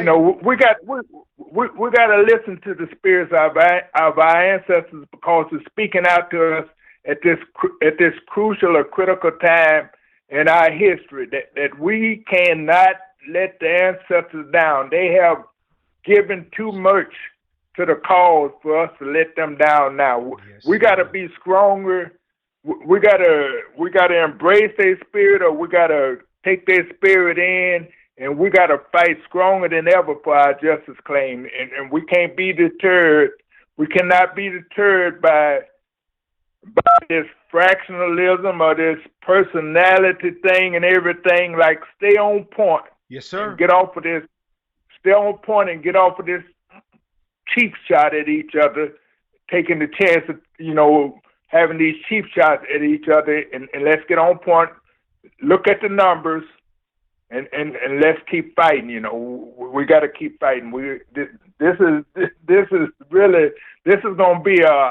This is gonna be what you call a hot summer 2020. Well, you ain't kidding, Brother Elder, especially if I got anything to say about it. Brother Elder, man, I always appreciate your wisdom. I always appreciate your kind words, sir. Thank you so much for giving us a call and participating with us today. Peace, my brother. Peace, brother. Caller from 267, it's your man, Mark Black. What's your name, where you calling from, and what's on your mind? Oh, man, this is Recognized Game. Recognized Game. What's good, fam? Hey, man, I appreciate what you're doing, OG. I love the show, man. I just dug up on your show. Somebody showed me, pointed me to you because you had your hands on that Darity revision. Yes, sir. For the HR 40. So, I appreciate that, man, getting that out into the ether. Hey, man, it's my pleasure, fam. And I hope you join us, man. We'd love to have you as another Angry Black Sheep, fam. I know that's right. I try not to be angry, man. I think better when That's all right. Hey, I'll be angry enough for you. I feel you. I need that energy either way. Yes, sir.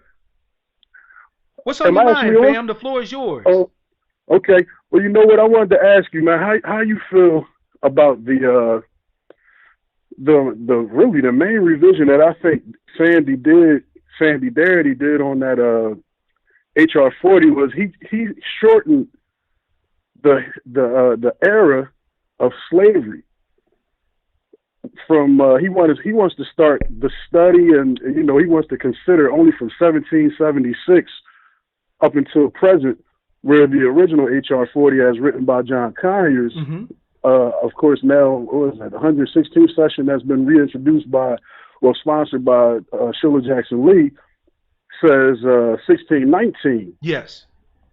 To present. So how you feel about that? And I mean, what are the implications that you believe that's going to have, other than what's obvious? I mean, that's 100 and something years shorter. Right. Right. How you feel about that? I actually feel, fam, that it makes sense, and I'll explain why. We consistently state that our justice claim is America. Right? It's against United States of America. But who's stating that? Me personally, I feel like our justice claim is against all slavers that brought slaves from Africa, or whichever theory you believe brought slaves from Africa, or we were already here as the indigenous people. You know, we got really a few different theories on the table. I feel where you're coming from. I mean, and I put it to you like this.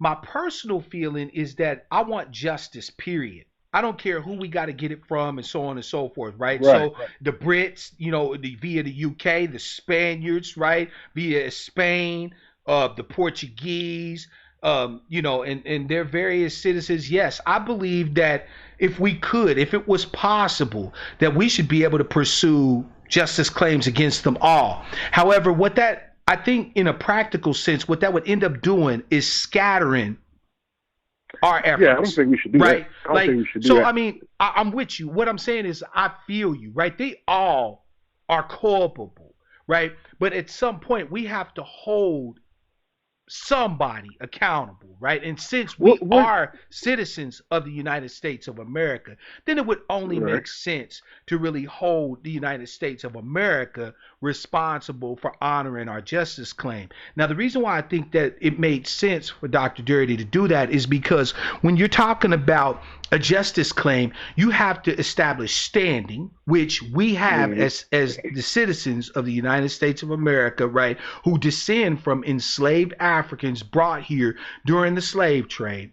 But you also have to establish jurisdiction, right? And America itself, the entity by which we would be pressing this justice claim, only existed as a body politic, as a corporate entity from 1776, right? This is not to say, this is not to say that we just got to let go or eat what happened between 1619 and so on and so forth. That is what it's saying, though. That is what Sandy Harity is saying. HR 40 is saying to consider the enslavement before that. But see, what HR 40 has done, that what Dr. Darity's revisions have done that wasn't done previously in HR 40 was actually make an actionable claim for post-emancipation, right? Like HR 40 previously only really addressed enslavement. It talked that's not true. It did. That's not true. It talked about. That's not true. It talked about. No, that's not true, brother. The not true, legislation talked about the effects of the enslavement on our peoples up to today, but it did not hold the government culpable for those particular things, at least my understanding or my reading of it. Now, I could very well be wrong, and as a matter of fact, to do you and me a favor, fam, I'll actually take a look at it again, right? So because actually, let me say something real quick. Go ahead, fam. I'm not sure. The HR 40 as it was originally written, actually does consider slavery. It considers convict leasing. It's all actually written in there in plain, like very plain. The purpose of under the purpose of the HR 40 and the assembling of the commission is to consider the study, and of course people hate that word, but the study is for us to develop proposals. Specifically, the study is for us to develop proposals and remedies for compensatory payment for slavery, convict leasing, Jim Crow, mass incarceration, redlining, lynching, the redemption era. All those things are actually already in the original HR 40. That's why I understand what the holdup was really about. Gotcha. But at the end of the day, he changed 1619, which is when they originally came here, and it was just the 13 colonies. That is correct. So, I mean, and before it was 13 colonies, it was Turtle Island. So I'm not feeling that. I'm not trying to let nobody off the hook for not one of the murders, not one of the rapes, not one of the slaves, not one of the lynchings. I don't understand that. So, and we didn't even get to the negotiations yet. If we even going to get to negotiations, this thing hasn't even been marked up through the House, and we already dropping a number. Right. So whoever is supposed to be spearheading the whole negotiations thing, they dropping the ball. I feel you, fam. As a Sandy matter of fact, Darity, I can't do anything but agree with you on Sandy that. Darity. I can't do anything but agree with you on that. Now I'll be honest. I can't speak to why Dr. Darity made that revision to 1776. I can conjecture, which was what I was doing earlier. It is my feeling that he's doing that to establish clearly, like beyond any doubt, that the entity that we are holding culpable for, enslavement, all of that is the United States of America. Because then we start talking. I'm sorry, go ahead, brother. In the HR 40, that's already made clear because it distinguishes 1619 up to 1773, I think. Don't quote me. I'm not looking at it right now. No worries. And then it starts again for whatever reason. There is a lapse of like a couple of years, if I'm not mistaken. Then it's 1776 to present as the United States. But it says the 13 colonies from 1619 to 1773 or 76, whatever the case is. So that's really considering two different eras, but it's not letting them off the hook for when they wasn't America. Sandy Darity is letting them off the hook when they was the 13 colonies. Okay, we got to get him far away from this bill. We got to get him out of here. Let me ask you a question, Ian. Is it your belief? Now, I'm not going to speak for you. That's why I'm asking for clarity. Is it your belief then that the justice claim that we ultimately seek to press home is not just America, but also against Britain, who was the rulers of the 13 colonies at the time? It is, but this is the case. See, HR 40 is only going after the 13 colonies and all the people who were in power, the actual governing bodies that were in power here. We're not going at Great Britain with the HR 40. That is a separate claim, but there is a legitimate claim there as well. Mm-hmm. But the HR 40 is only dealing with the 13 colonies here and what later became America in 1776 to present. The entire era of slavery all the way up to now, considering war on drugs, mass incarceration, all those things are specifically spelled out in the HR 40. Even the war on drugs. I mean, why are we opposed to the HR 40 if we're gonna let Sandy Darity and Adolf and Tone Talks come and tell us that we supposed to just chalk 1690 to 1776, 1619 to 1776? I think that's a fair question, fam. I think that's a fair ass question, and I appreciate you asking it. I'm sorry. I wish I actually had an answer that would make sense. No, I got an answer. I hear you. I think that's an absolutely fair question. And in point of fact, if I were you, I have frequent, I won't say frequent contact with the brother, but I do know that Dr. Darity is on Twitter, right? If you follow me on Twitter, fam, you'll see Dr. Darity's, messages and stuff like that pop up in my timeline every so often or whatever. I would say reach out to the brother with your concerns because I think they're fair and valid ones. I don't want him to try to spin me because I know what I'm talking about. No. So I don't want you to even go into it. I don't even want you to go into it like that, right? Like, I don't want you to assume malice. That's blatant. I think that you have a good question. And I think that Dr. Darity, being the scholar that he is, would treat it in the spirit in which you ask it, right? So just simply present it. Simply present your question, and I would love for you to call back and let us know what the answer is, because I think you have a very valid question that warrants an answer. This the thing. See, I'm not. I ain't no damn fool.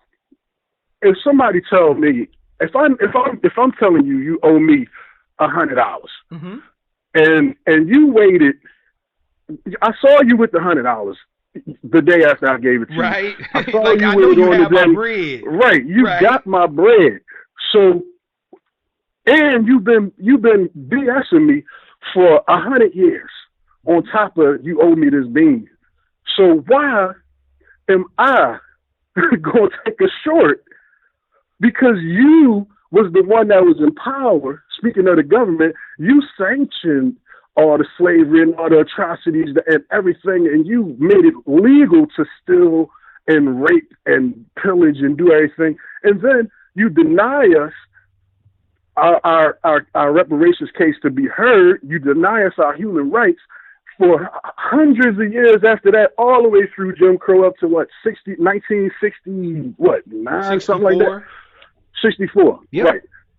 Now, you may tell me after they made us wait all this time just to have it heard, we gonna tell them don't worry about the first 160 something years. Don't worry about that. No, I feel you. Let's start from 1970, from 1776. Again, now, I don't want to get caught up on that, but fam, I got another. I'm telling thing. you preach it to the choir at this point. I think you have a very, very strong point that you're making. I think it's a very, very valid question, and I think it warrants an answer. I would love to see how you pursue that answer, and should you get an answer to that from Dr. Dirty, because I think that's really the avenue by which you should pursue your inquiry, right? When you get that answer, I would love to know what it is, because I think it's a damn solid question. Yeah, I think I really already know what it is, but I don't want to pursue anything. But you're right. I am going to try and get an answer directly from him. Don't assume malice, right? Dr. Dirty's a scholar. If you ask him in a scholarly way, right, presenting your question in a fashion that is reasonable and allows him a space to answer it, I have no doubt from my experience with him that he will be more than glad to answer your question, right? Because I think it's a damn solid one. Now, this is what I'm really. This is another point that I'm just really, I don't understand what's going on at all, but I'm looking right at it in real time, and I hear all these smart people getting together, and they talking about all this money that we owe, and for some reason, they keep trying to take a short, and nobody is asking why this is happening. So I'm going to leave Sandy Darity for a second, go to Antonio Moore and Yvette Carnell of Adolf. Go ahead. Now, they say that they'll take 1% of 10 trillion. This is Adolph's. Considering, Sandy Darity, the famed economist from Duke, from his teachings and from his deductions, they want to make. They want to take 1% of 10 trillion, which is 100 billion at execution, right? Right. So to start a payment plan, so 100 billion. So do the math, 40 million, roughly. If we just keep the numbers even, 40 million into 100 billion is $2,500. Yep. A year for each one of us. So that sounds a lot like welfare. And I'm pretty sure they could just move some numbers around, because once you tell me I'm getting reparations, I know affirmative actions are out the window. Yep, which all I'm of that, any race-based anything is done at that point. So why are we accepting that? $2,500 a year? I mean, how many years are they going to do that? Because it takes 100 years to execute that plan. If we get the 100 billion every year, it takes 100 years. Not to mention the fact, fam, that I take a very dim look personally at any plan that allows much room for the United States to have issues with new administrations or new Congress sessions and things like that, right? Like, whatever's going to pop off, it just needs to basically pop off, or it's not worth it for us. Because if it doesn't do that, then what ends up happening is that basically our justice claim, like the Voting Rights Act and other shit, becomes at the whims. Like 40 acres and a mule. And Andrew Johnson came in right after they murked Abraham Lincoln. He came and he shut the 40 acres and the mule down. Yeah, I mean, the fact is that So is we already that know how they whatever's gonna got to play. crack, it's got to be immediate and it's got to be permanent. This is not to say that look, I'm gonna be honest with you. I know that whatever cracks, they're gonna try to establish some programs and some, motherfuckers who are do nothings that gotta eat. Like this ain't going, like freedom ain't free, right? I understand how the fuckery is gonna work, right? So with that sure. in mind, right? I'm not saying I accept it, but I'm saying let's be real, right? This is America, okay? At the end of the day, whatever cracks off for us, that ultimately works out to our reparations, right? Our restitution. I might even stop using the word reparations because it has. I was going to ask you, do you feel like it's reparations or restitution? I feel Because like it's they're two totally restitution. different legal Because terms. see, reparations, if you notice, reparations is normally given to foreign entities, right? Like if you look I at don't World know. War One, Not right? 9/11. When Germany and the Axis powers lost in World War One, right? Germany had to pay restitution to other countries, right? I'm not restitution, reparations. Reparations. Right? When we paid reparations to the Japanese, it was because the Japanese were treated as if they were foreigners, right? When Germany made reparations to the Jews, it was because the Jews were treated as foreigners, right? We are not foreigners. We are citizens and have been since emancipation, basically, right? I ain't really so sure that we citizens, though, good brother. I mean, we still disenfranchised. Fam, I know, I'm not going. I can't argue. I can't argue the fact. No, that, you're I not. can't argue the fact that we have not had the fullest expression of our citizenship, but our We are not citizenship citizens. is beyond any type of dispute. It has We not are been. not It has not been citizens. fully honored. That's a fact. We- That's part of the reason why we're That's having what the I'm fight. saying. But if it's not being fully honored, then we're not citizens. yes, we No, are. you can't. We you are can't say classified that. as citizens. I have to respectfully disagree. Okay, because fam, we're that's classified fair enough. on- Like I understand your logic, but like No, at some on point paper, we have no, to this we is have really to just not go morality. with This is not logic or anything. This is really no. This we is do a not clear get logical. equal protection under the law. This is so we are under not the citizens. law. We can't we keep are going citizens. for the banana we and were, the we were turnpike. granted citizenship under the the 14th Amendment to the Constitution. That is On beyond paper. dispute. On paper. Okay, On paper. again, fam, We're I not agree with citizens. you. I know I'm We are saying not I agree citizens. with you that it has not been honored. It's been more honored in the Hey, breach. that's all that matters, bro. That's all that matters, brother. That's I not mean, so. you could tell me like, all right, if I tell my wife, right, we go to the altar and okay, you my wife. We got Right. the paperwork, we got the license, and then we go home and she go to the supermarket and she come back and I'm in there nailing her sister. Are we married? Or, I mean, is the paper more important than the actual actions of the person that I'm in this relationship with? You What's the are trade-off? married. The paper is I mean the paper's still the paper. You are married. The paper Now, is just not because worth you're not anything. keeping your vows or whatever the case may be, and so on and so I forth, wouldn't. doesn't mean you ain't married. It just means you're a schmuck. Right? It I means would say- you ain't doing right. So America has not done right by our citizenship at right. all. So but the fact gotta- is that we I gotta are call it how I see it. citizens. Like Hey, I mean, we could call ourselves citizens, but if we ain't been treated as citizens, then I mean, just like the Africans in apartheid, Mandela and them, they was considered citizens, but they were still under apartheid. But We you know was what though? considered But see what under, was the difference under, though, fam, Jim Crow. is that as citizens they were ultimately able to end apartheid, right? And plus, wait, let me finish. Plus, as a citizen, we have redress. We actually have standing that we would not have otherwise were we not citizens, right? This is what gives us the capability to be able to pursue a justice claim against the United States. It's not like if Barbadians or Jamaicans or Haitians, who, by the way, are descendants of slaves, can come here and have a justice claim. Why? Because they're Haitians, Barbadians, Jamaicans. No. The only reason I why understand we're what able you're to saying. press home this justice claim here is because of the fact that we are citizens, right? I understand yeah, that you- I mean, that they I get where call you're us coming from, citizens. fam, because I feel the same 'Cause way. right? It's Yeah, been I honored know. less in the bridge.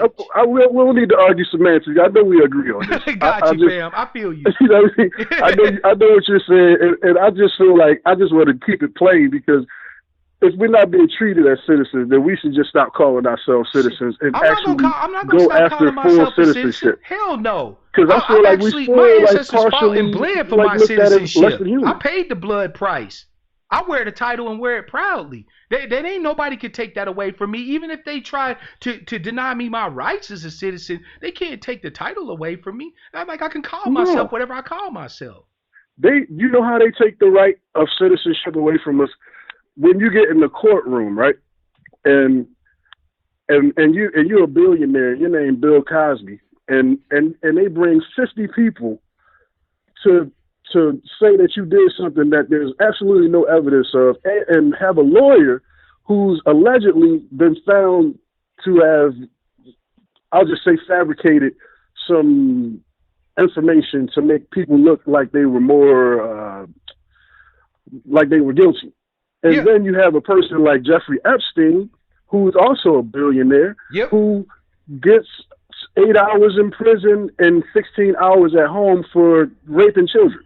And running a sex. Fam, I'm right there with you, man. Look, that's part. If there's no other reason for us to fight for this justice claim, the fact that we deserve the fullest expression of our citizenship is one of the strongest reasons why we need to fight. I couldn't agree with you more. I can't see that's. I wish I had a little. I won't hold you up too long, but I'm gonna just tell you what reparations looks like to me, Go ahead, so that fam. we don't go through 100 years of tone talks and Yvette Carnell and Sandy Darity, because honestly, man, I think they mean well, but I think that they're willing to take a short because they just want to get something done. And I think, in my humble opinion, I believe that reparations is not only a payment, because it's not a labor lawsuit exclusively. Right. It's a payment that's supposed to restore justice for victims of murder, enslavement, rape, all of the above, mass incarceration, all of the above. So it's not, they owe us land. I would agree. If we're gonna go at them for what we really entitled to, then we're gonna have to get parts of this land. I couldn't agree more, about fam. going back to Africa. I'm talking about here. More. Fam, you said but that's not what we're asking for, though. You know, but fam, I'm hearing nobody's asking for that. Nobody. You know what? I'm asking for that. As a matter of fact, I actually had a broadcast planned where I was planning to discuss that very topic. And there's a whole host of reasons why a land base needs to be included as a part of a comprehensive reparations scheme for us, right? A whole host of reasons. Like, I actually will have that broadcast, fam, where I will discuss exactly what you just mentioned. I don't care what else we get as far as reparations goes. If it does not include a land base, we losing right from the get-go. I like California, because hear me out. And my logic is very clear, especially because of what's going on right now in the political climate with the Republicans being the incumbent. I know we got a way to levy against what they got going on with these illegals coming in, right? So what we do, we go at them for Cali, Oregon, and Washington State. Now that takes that whole side, that give us the docks, that give us that all the natural resources there. We all come in as founders. I like the way you think, brother. New land. I really do. As a matter of fact, it's funny that makes us an asset. Because I wrote a book a long time ago, back in 2001, where I talked about reparations for black people. And in that book, I included, I had it a slightly different than you, but almost exactly the same. We were given Washington State, Oregon, and the northern third of California as a land base. So we on the same page. Fam, I told you. I told you. no, I was feeling your ghost when I heard you. That's why I'm like, I gotta call this guy, because I'm like, to the choir, fam. Look, I'm not certain how it will all be implemented or whatever the case may be, but without a land base, we're humped, and there's a whole host of reasons for that. And I'm gonna make sure I discuss that on a future broadcast. Real quick, how it will work, right? this is what I got in mind. I would say, see, we in perpetuity, we set up these trade agreements with America to levy the deficit. They owe us money.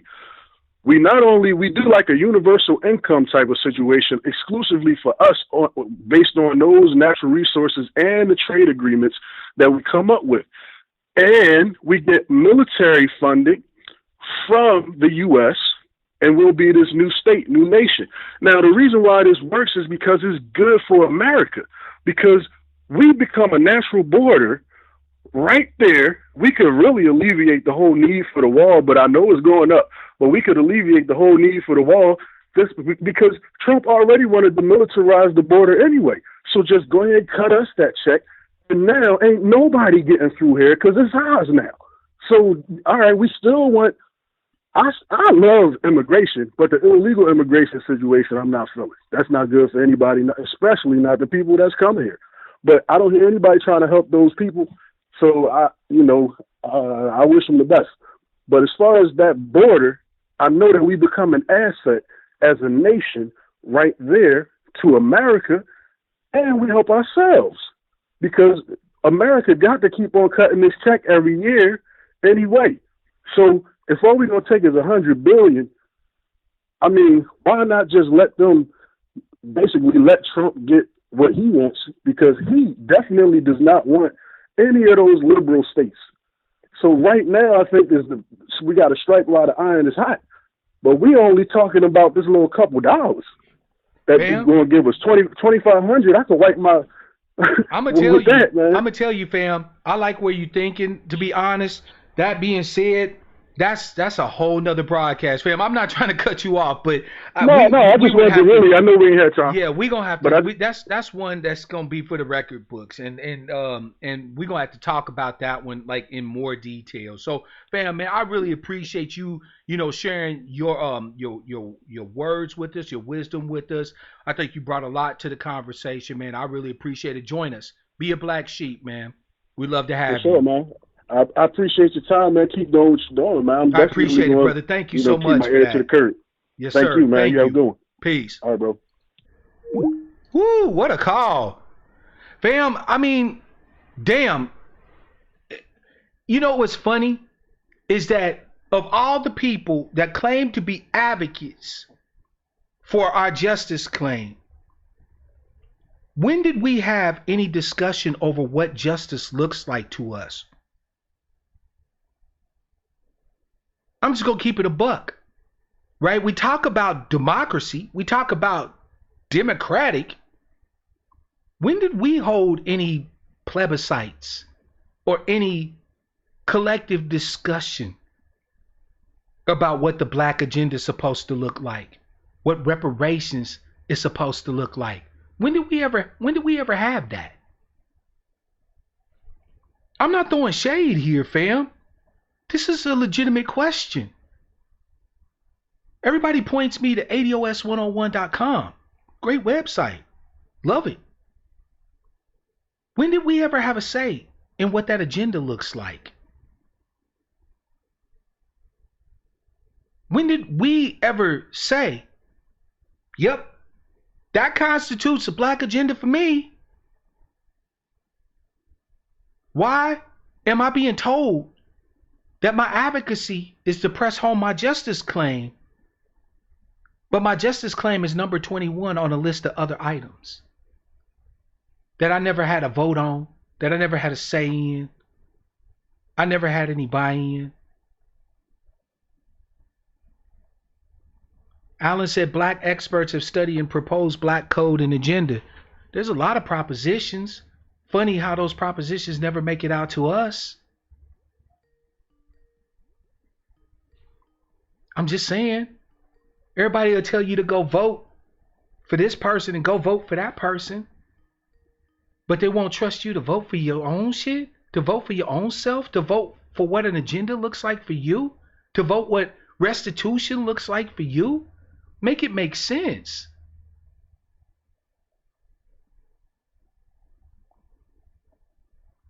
Make it make sense, fam. I'm not saying it's a bad list. I'm not saying it's a bad item or list of items or whatever the case may be. Matter of fact, I agree with probably 90% on it. But I wasn't asked, was I? We got all these people out here that call themselves educating us about how democracy works, about how politics works, but they're not modeling what they're telling us. When did you get a say? When's the last time anybody has asked you, what does restitution for your ancestors and for yourself looks like?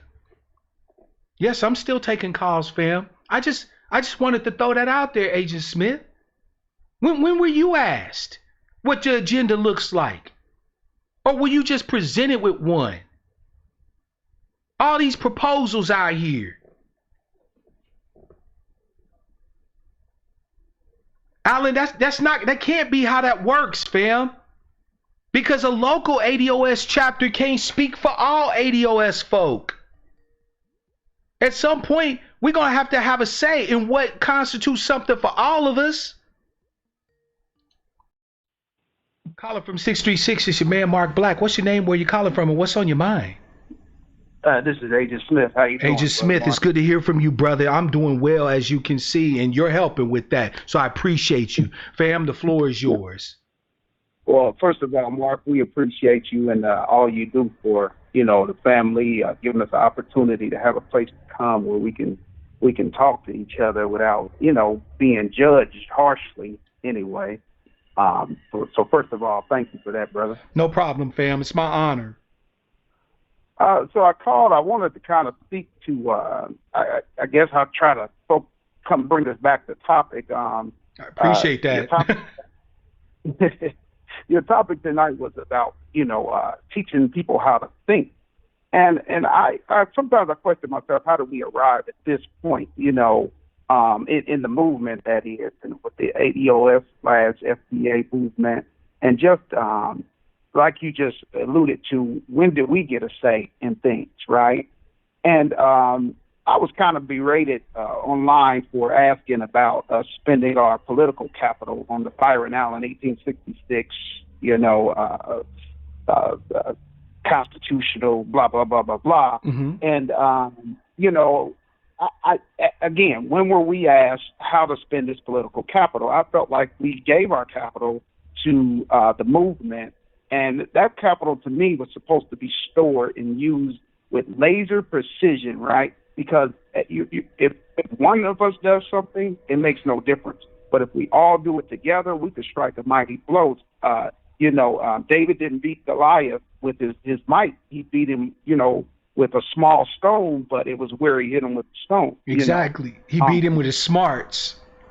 With his smarts. So I thought 3 years ago when I started listening to Yvette and Tone, I thought that the plan, and I guess this is my mistake because I just assumed that the plan would be for us to gather enough strength in numbers and then strike a mighty blow. That's not a bad assumption to have made. As a matter of fact, I've openly admitted publicly that I made the same assumption, which is why I never went to go visit up until recently ADOS 101. I thought that I knew what the game plan was, right? So you're not alone in that, fam.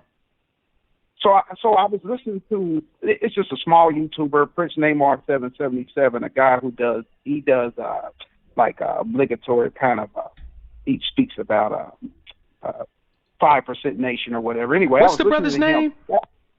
Prince Neymar 777. Prince, is it spell Neymar? I think it's Namor. 777, and he's on YouTube. Yeah. Yes, he's on YouTube. Okay, I just wanted to pop it in the chat in case anybody wanted to check your source there. At the end of one of his broadcasts today, he put an old clip from Yvette speaking, right? It just came out of nowhere because it wasn't, on topic to what he was saying. It's just something I think he admired what she was saying, right? Mm-hmm. And I was shocked because I thought my YouTube had went to her channel, but it was just a different Yvette, right? She was speaking to when I think Oprah made some comment that she found that they were disrespectful, and she started speaking about a story where there was a woman who was hanged from a tree, cut with her belly was cut open. I'm sorry to rush the story. No disrespect. No, that's okay, fam. Take your time, man. Take your time. But that her belly was cut open. The infant child fell to the ground. The spectators stomped the baby dead. Okay, and I'm thinking this is the kind of stuff that motivated me from the beginning, right? To hear the history, just like what the Jews do when they put all these movies on about the Holocaust. It kind of strikes in you. And then you don't need to be told what to do at that point, right? You're moved to do something, right? You don't need to be told, vote for this person, don't vote for this person. When Kamala Harris said, I'm not doing anything specifically for black people, right? She was done. You don't need to be told, don't vote for Kamala, right? It's just a natural instinct in you. So at that conference, that moment, they said Democratic down ballot. It was just like, oh my God, are you? I mean, that's the solution. I thought, how do we arrive there? And just subsequently, it's like it doesn't sound like a strategy. I don't know if I got off my train of thought, but my point was to say about thinking for yourself, right? When are we allowed to think for ourselves? When are we allowed to have some input on whether or not if we say that it's not a good strategy, right? Mm-hmm. Why doesn't the movement listen to us? Because we're complaining that when we tell the Democrat that their strategy isn't good, they're supposed to listen to us, but our own quote unquote movement isn't supposed to. I have my conjectures. I have my conjectures about it, and because I've thought about it a great deal, as you probably have guessed. And I do have some conjectures, and I'll share them with you. I warn you in advance, they're not pleasant, right? But we black sheep, we don't give a fuck about feelings over here, right? It is what it is, right? So part of it has to do with the fact that we still, regardless of how much pride we claim in our lineage and stuff like that, we still have a lot of contempt to each other. And you can see it play out in nearly every interaction we all have with each other. One of the things that I've worked overtime here at Black Outcast Media is to foster a real sense of love between the black sheep. We don't give a damn what you identify as, what you worship or don't worship, how much money you got, where you live, none of that. If you share our lineage, you are welcome here, right? But how many spaces can we truly say where that idea is at the forefront, right? This idea of there can be no contempt between tribes people. There can be no diminished, sense of expectations among those that you lift up, right? And unfortunately, you hear it all the time in some of these other places, these other spaces, when they say shit like niggas is ignorant, we don't know enough, we stupid, we're not savvy, right? Like, fam, all the wisdom I've ever gotten in this life that was truly wise, right? All of the things that endure, I got from my people. Do you understand what I'm saying? Whether it was a drunken brother on the corner, right? Or a single mom who stopped and gave a brother a word on the way home from the grocery store, or whatever the case may be, right? Didn't matter their circumstances, situations, everything that I have found that is factual, that is true, that endures, that speaks to the reality of my experience as a black man in this country, I gotten from my people. You can't tell me a people that is capable of doing that for each other is worthless, is ignorant. I think. So, Brother Mo, go ahead, fam. I didn't mean to cut you. you asked an important question just a moment ago, right? You said, how are we arriving at a strategy, and when no one has defined what victory looks like, right? And that is just so important because, as you say, if you look at the ADOS101.com, right? It's titled the agenda is called titled a Black Agenda, okay? But we've already discussed ad nauseum that black is something that we don't want to subscribe to because it includes people who are not part of our justice claim, right? And not only that, but may be antithetical to our interests.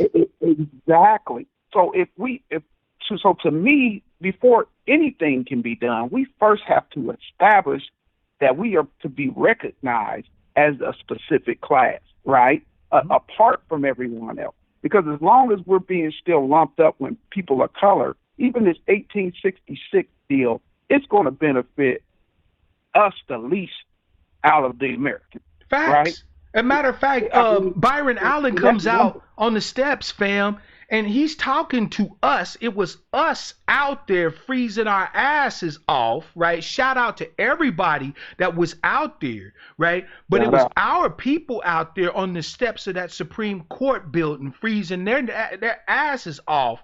And he starts giving a speech. It starts talking about African Americans and other minorities. Like, nigga, what?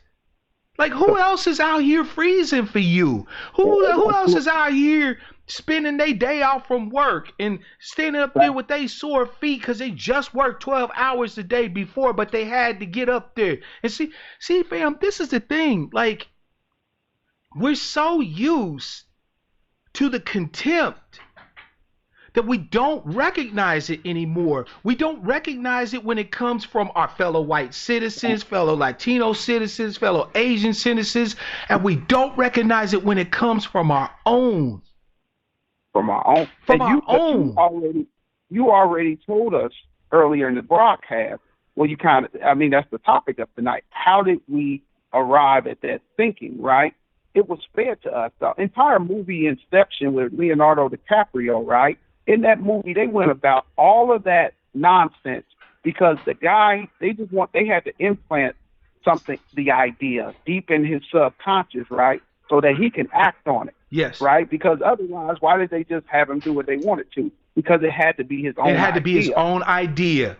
And you know what? Carter G. Woodson, fam, talked about this in his book, The Miseducation of the Negro. He said, if I get you to buy in to the idea of your own inferiority, I don't have to pass a law to make you come in through the back door. You will want to come in through the back door. No, you will actually build a back door to come into, right? Carter G. Woodson schooled us on this a long time ago because of the contempt that we have for each other. We are the masters of low expectations. When I say to people, why don't we do this? Why don't we do this? Why don't we do this? Right? You know what I often hear from us?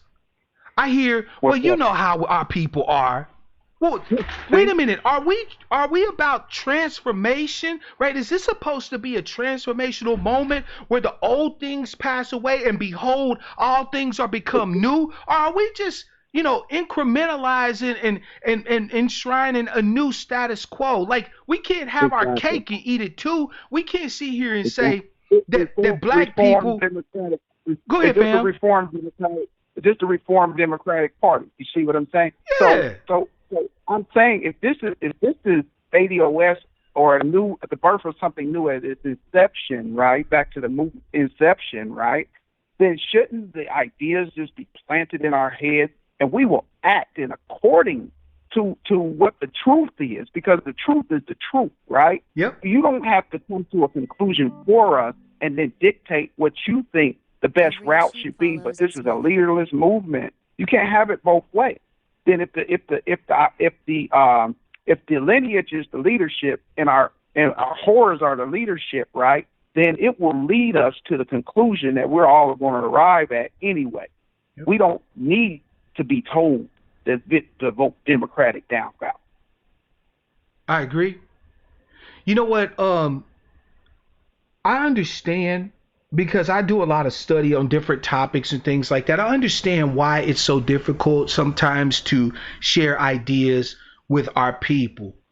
But the difficulties don't lie in our people. The difficulties lie in our circumstances, right? Shawnee said in the chat, she said, I couldn't explain down ballot to people in a city that is full of people who can barely make ends meet, who have no wealth and little money. She's right. And you know why she's right? It's not because of the people. It's because of their circumstances. There's a psychologist that I recommend that all of you study, fam. His name is Abraham Maslow. And he came up with this concept called the hierarchy of needs, right? And essentially, the hierarchy of needs is like a pyramid, right? It has a base and it builds up towards an apex. The base of the hierarchy of needs are your physical needs, right? You need to eat, you need to be safe, you need to be protected, you need to have all that other stuff, right? Here's the issue with Maslow's hierarchy of needs.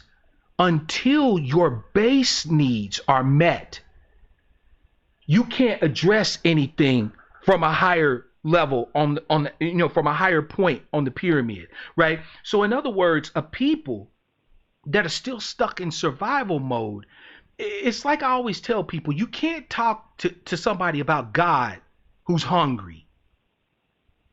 They can't process it, right? They can't understand you. They're still stuck in this place where they need food, right? You feed them first, give them a bath, right? You know what I'm saying? Let them get a good night's sleep, give them a hug, some social interaction, and you might then be able to talk to him about God or about your beliefs or whatever the case may be, right?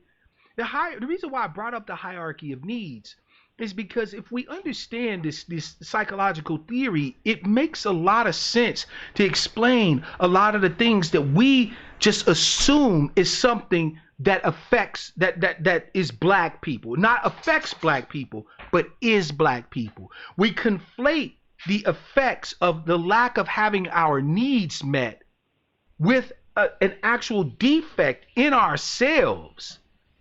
You feel where I'm coming from? So instead of saying black people ain't really getting what I'm laying down on them right now because sister girl's worried about paying her light bill, you know what I'm saying? Brother man got to go and see the PO and he ain't got the money to pay his, his fees and stuff like that, right? Instead of acknowledging those things as the factors behind which we're having struggles with maybe communicating more important things, we assume that those people are lazy, they don't want to work, they avoiding the work, they just idiots and so on and so forth, right? Alan R., I'm not saying that it's an excuse to vote or not vote. We're not even talking about that, fam. Like I get where you're coming from, Alan, but that's not the topic. We're talking about how to think, and this type of stuff plays a role in why it is that we seem to find it so hard to be able to communicate even what appears to some people who are comfortable. You know what I'm saying? And so easy to be led astray. So I want to say this as well about voting, right? I argue with someone. Well, I didn't even argue. I just put information out there at this point now, and then I'll walk away, okay? But I told the brother about the voting down ballot. I said, just because you don't vote doesn't mean you're not political. Frederick Douglass was political without ever casting a vote. Yeah, he never had the power to vote. And yet I would argue that man advocated more politically for us than anybody. You see what I'm saying? So just because you don't vote means what we're doing right now is policy. Right, just the fact that we're discussing our state of being in this country and maybe vehicles or opportunities of changing our position in this country means we're conducting politics. Yeah, I agree. Fam, I would love at this point for us to just grasp this real basic understanding when it comes to interacting with our people. no matter what we discuss, no matter what builds we do, no matter what plans or agendas we make, we are not going to rise any higher than the lowest one among us. As long as we got somebody out there struggling, we need to be trying to help them with their struggles. You feel me? Like, it's like Sister Shawnee said, people who are one check away from being homeless, talking to them about voting, like, that's almost an insult. I'm not trying to excuse the lack of political advocacy. What I'm saying is that we need to try and understand what drives it. But what ultimately ends up happening is we don't point the finger at our circumstances. We point the finger at the people. Brother And Mark, I'm saying, how the hell is that supposed to be productive?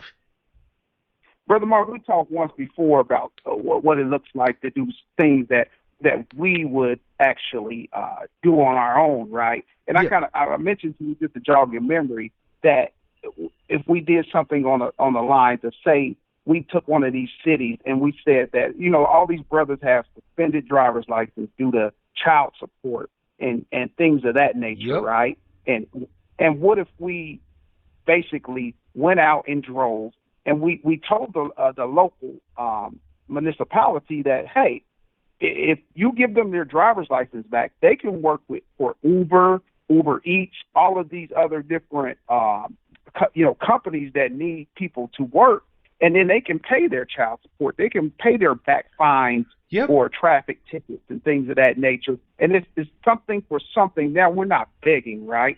At that point, we're actually presenting a proposal that we wish to be honored, where we get our brothers their licenses back, we get mothers money in their pockets so they can take care of their children, because men usually want to, well, I'm not going to go down that line, but they want to take care of their children, a decent human being, right? I think most men who have children want to take, it's okay to say something good about black people. I think most brothers that got kids want to take care of their babies. Okay, I just didn't want to get into gender wars, but I know that, a lot of men I know, they want to take care of their children. They just don't possess the means. Well, you have these jobs that essentially anyone can do, right? Uber Eats, Uber driving, Lyft, the rest of them. Well, give us those jobs by giving us our brothers who are not able to do anything. Give them their driver's licenses back. They already give you the cars and things like that, opportunities to purchase cars through Uber and the rest of them. It might not be the best situation in the world, but it's an improvement in where they are. And you know what? Brother Allen said that those one paycheck away from homelessness need to be the most woke and politically active, right? How? The key thing is, Allen, I get where you're coming from. The question isn't that they should. The question is where's the mechanism, right? Politics is a little higher up in your needs or whatever the case may be. I'm not saying we don't need politics, but what I am saying is that you really are fighting a losing battle trying to talk to the most struggling and downtrodden among us about politics and expecting them to leap. Right? When they can't even pay their light bill, when they burning wood in their fireplace to try to keep their house heated in the winter and so on and so forth. When they water bad, like, damn. Brother Mark, I've already been to work today. I fed my family dinner about an hour ago, right? And I bathed and all that. Now I'm doing politics, but all my needs are met. Exactly. And that's perfectly sensible, fam. Like, how is it that everybody expect, okay, so on one hand, we have these extremely low expectations of black people, almost no expectations of black people, right? So on one hand, we say, man, niggas ain't gonna never get together to do shit, blah, blah, skippity woo woo, right? But then on the other hand, we have these completely unrealistic, unreasonable expectations of black people. Like, Everybody else have crime in their communities and shit like that. They have people that sell drugs. They got people that's prostituting. They got people that's doing whatever with whomever, right? But only black people is supposed to be like perfect angels that wear after six clothing and speak the Queen's English before we could be treated like human beings. You see what I'm saying? Like, so it's like I really wish that people would just make up their fucking minds and find some balance. There are things that black people can and should be doing, right? That maybe due to many of our circumstances, we find ourselves unable to, right? And we gotta stop blaming. I'm not talking about white folks and everybody else. They gonna say and do whatever they say and do to benefit themselves. We know this. But we have to stop putting our mouth and our contempt on our own people. We need to stop badgering them with the bludgeon of low expectations, and we also need to stop cutting their throat with the sword of unrealistic expectations. Well, Brother Mark, I think that your audience is special, right? Because the people that I see over here, they have thinking minds. They think positive about black people. You know, you get people in that are visiting, right? And they're off the spectrum often. But your core audience, you know, that I see, they are in here speaking good evening, you know, peace, love, and everything that comes out that they emit is a positive energy, you know. So I think we're already a cut above the rest, because you can't even last listening to this program 3 hours if you had a negative attitude, unless you're just here to troll. Right. No, I hear you on that one. You know what, fam? We built it that way, right? Like, you can't tell me that it's all about my lineage and my heritage and expect me to have contempt for those who share my lineage and my heritage. I can't express the level of love and respect I have for black people at this point. I can't. I'm serious. There's no words.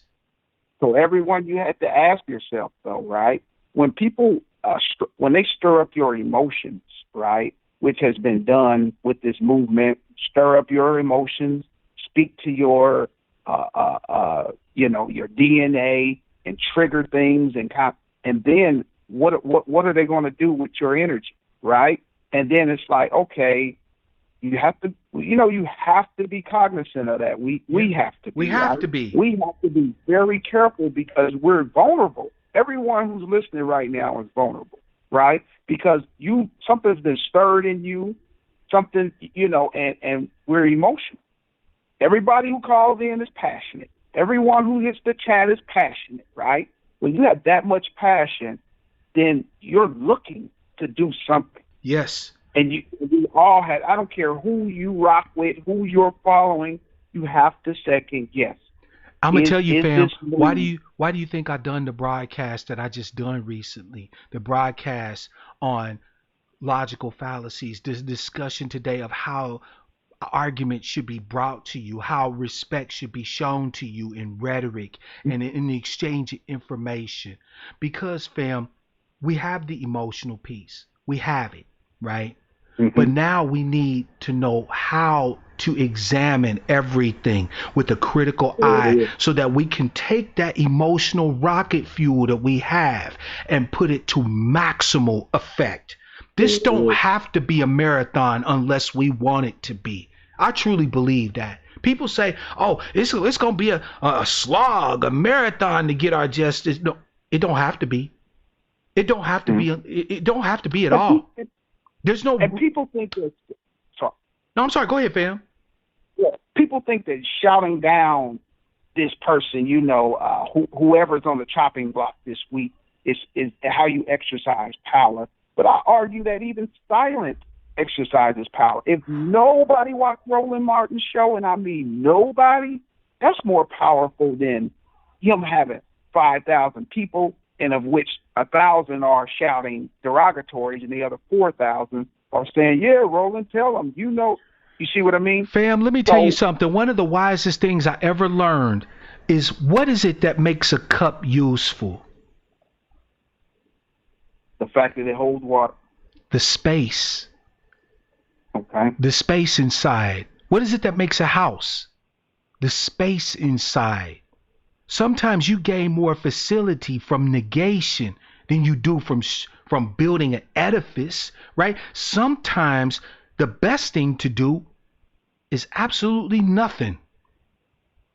There it is. What if somebody mentioned our lineage, fam, and we didn't even show up? What if somebody When have we exercised? what if somebody threw an ADOS hashtag out there and nobody responded? Right. And, what if somebody said something and we didn't respond to? We stayed focused, right, on reparations, not focused on, this person said this and this person said that.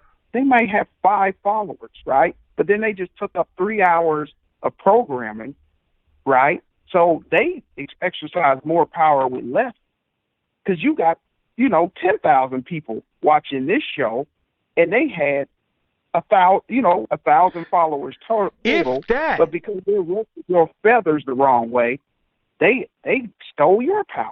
If that. The crazy part, shout out to Bree Newsom Bass, because she got us, many of us, I should say, because I ain't participating in that mess, but she got many of us to make her relevant for weeks. We could have left her confabbing and lunchifying and all that with her little liberal pale-skinned buddies. We didn't have to even say nothing to that. I didn't even know who she was until she was brought up.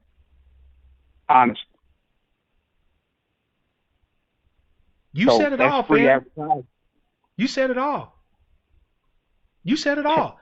I mean, at the end of the day, fam, we have some really tough choices to make, and we don't have a lot of time to make them. So it's imperative that we take this emotional rocket fuel that we got, this new energy that we had transfused in us from the ancestors, right? From the awareness of their injustices that they faced, the crucible that they went through, the crucibles that we face, and the trials that we face. We need to create, using critical thinking, using an understanding of how we be manipulated with words and ideas. We need to take that information and meld it with that energy, and then, like a laser beam, purely focused, absolutely coherent, strike. Yeah. Otherwise, all we did is exchange our leaders, right? Because the Democrats already just take our pain from the past and transform it into they strike our nerves and get us emotions, or get our emotions, riled up, and then they tell us where to focus the laser, right? My biggest fear in this whole thing, to be quite honest with you, is that if we're not careful, if we don't build a solid foundation of advocacy, of actual love rather than contempt for each other, if we don't do the hard work now, all we're doing is switching one oppressor for another one. That's it. Because it's still based on emotion and nowhere to focus. I thank you, fam. I thank you. I think I'm gonna finish it up on this one, man, because you said everything that I want to hear, straight up, fam. And I'm gonna lie, I'm beyond grateful. Thank you very much for bringing the good word, fam. The hardest work we have to do is to just build the foundation. No pyramid has an apex that floats in midair. We don't build the foundation now, we won't be able to build it later. And like Yeshua said, a house built on sand, when the storms come, will wash it away. This is where we either choose to transform or we choose to remain where we are.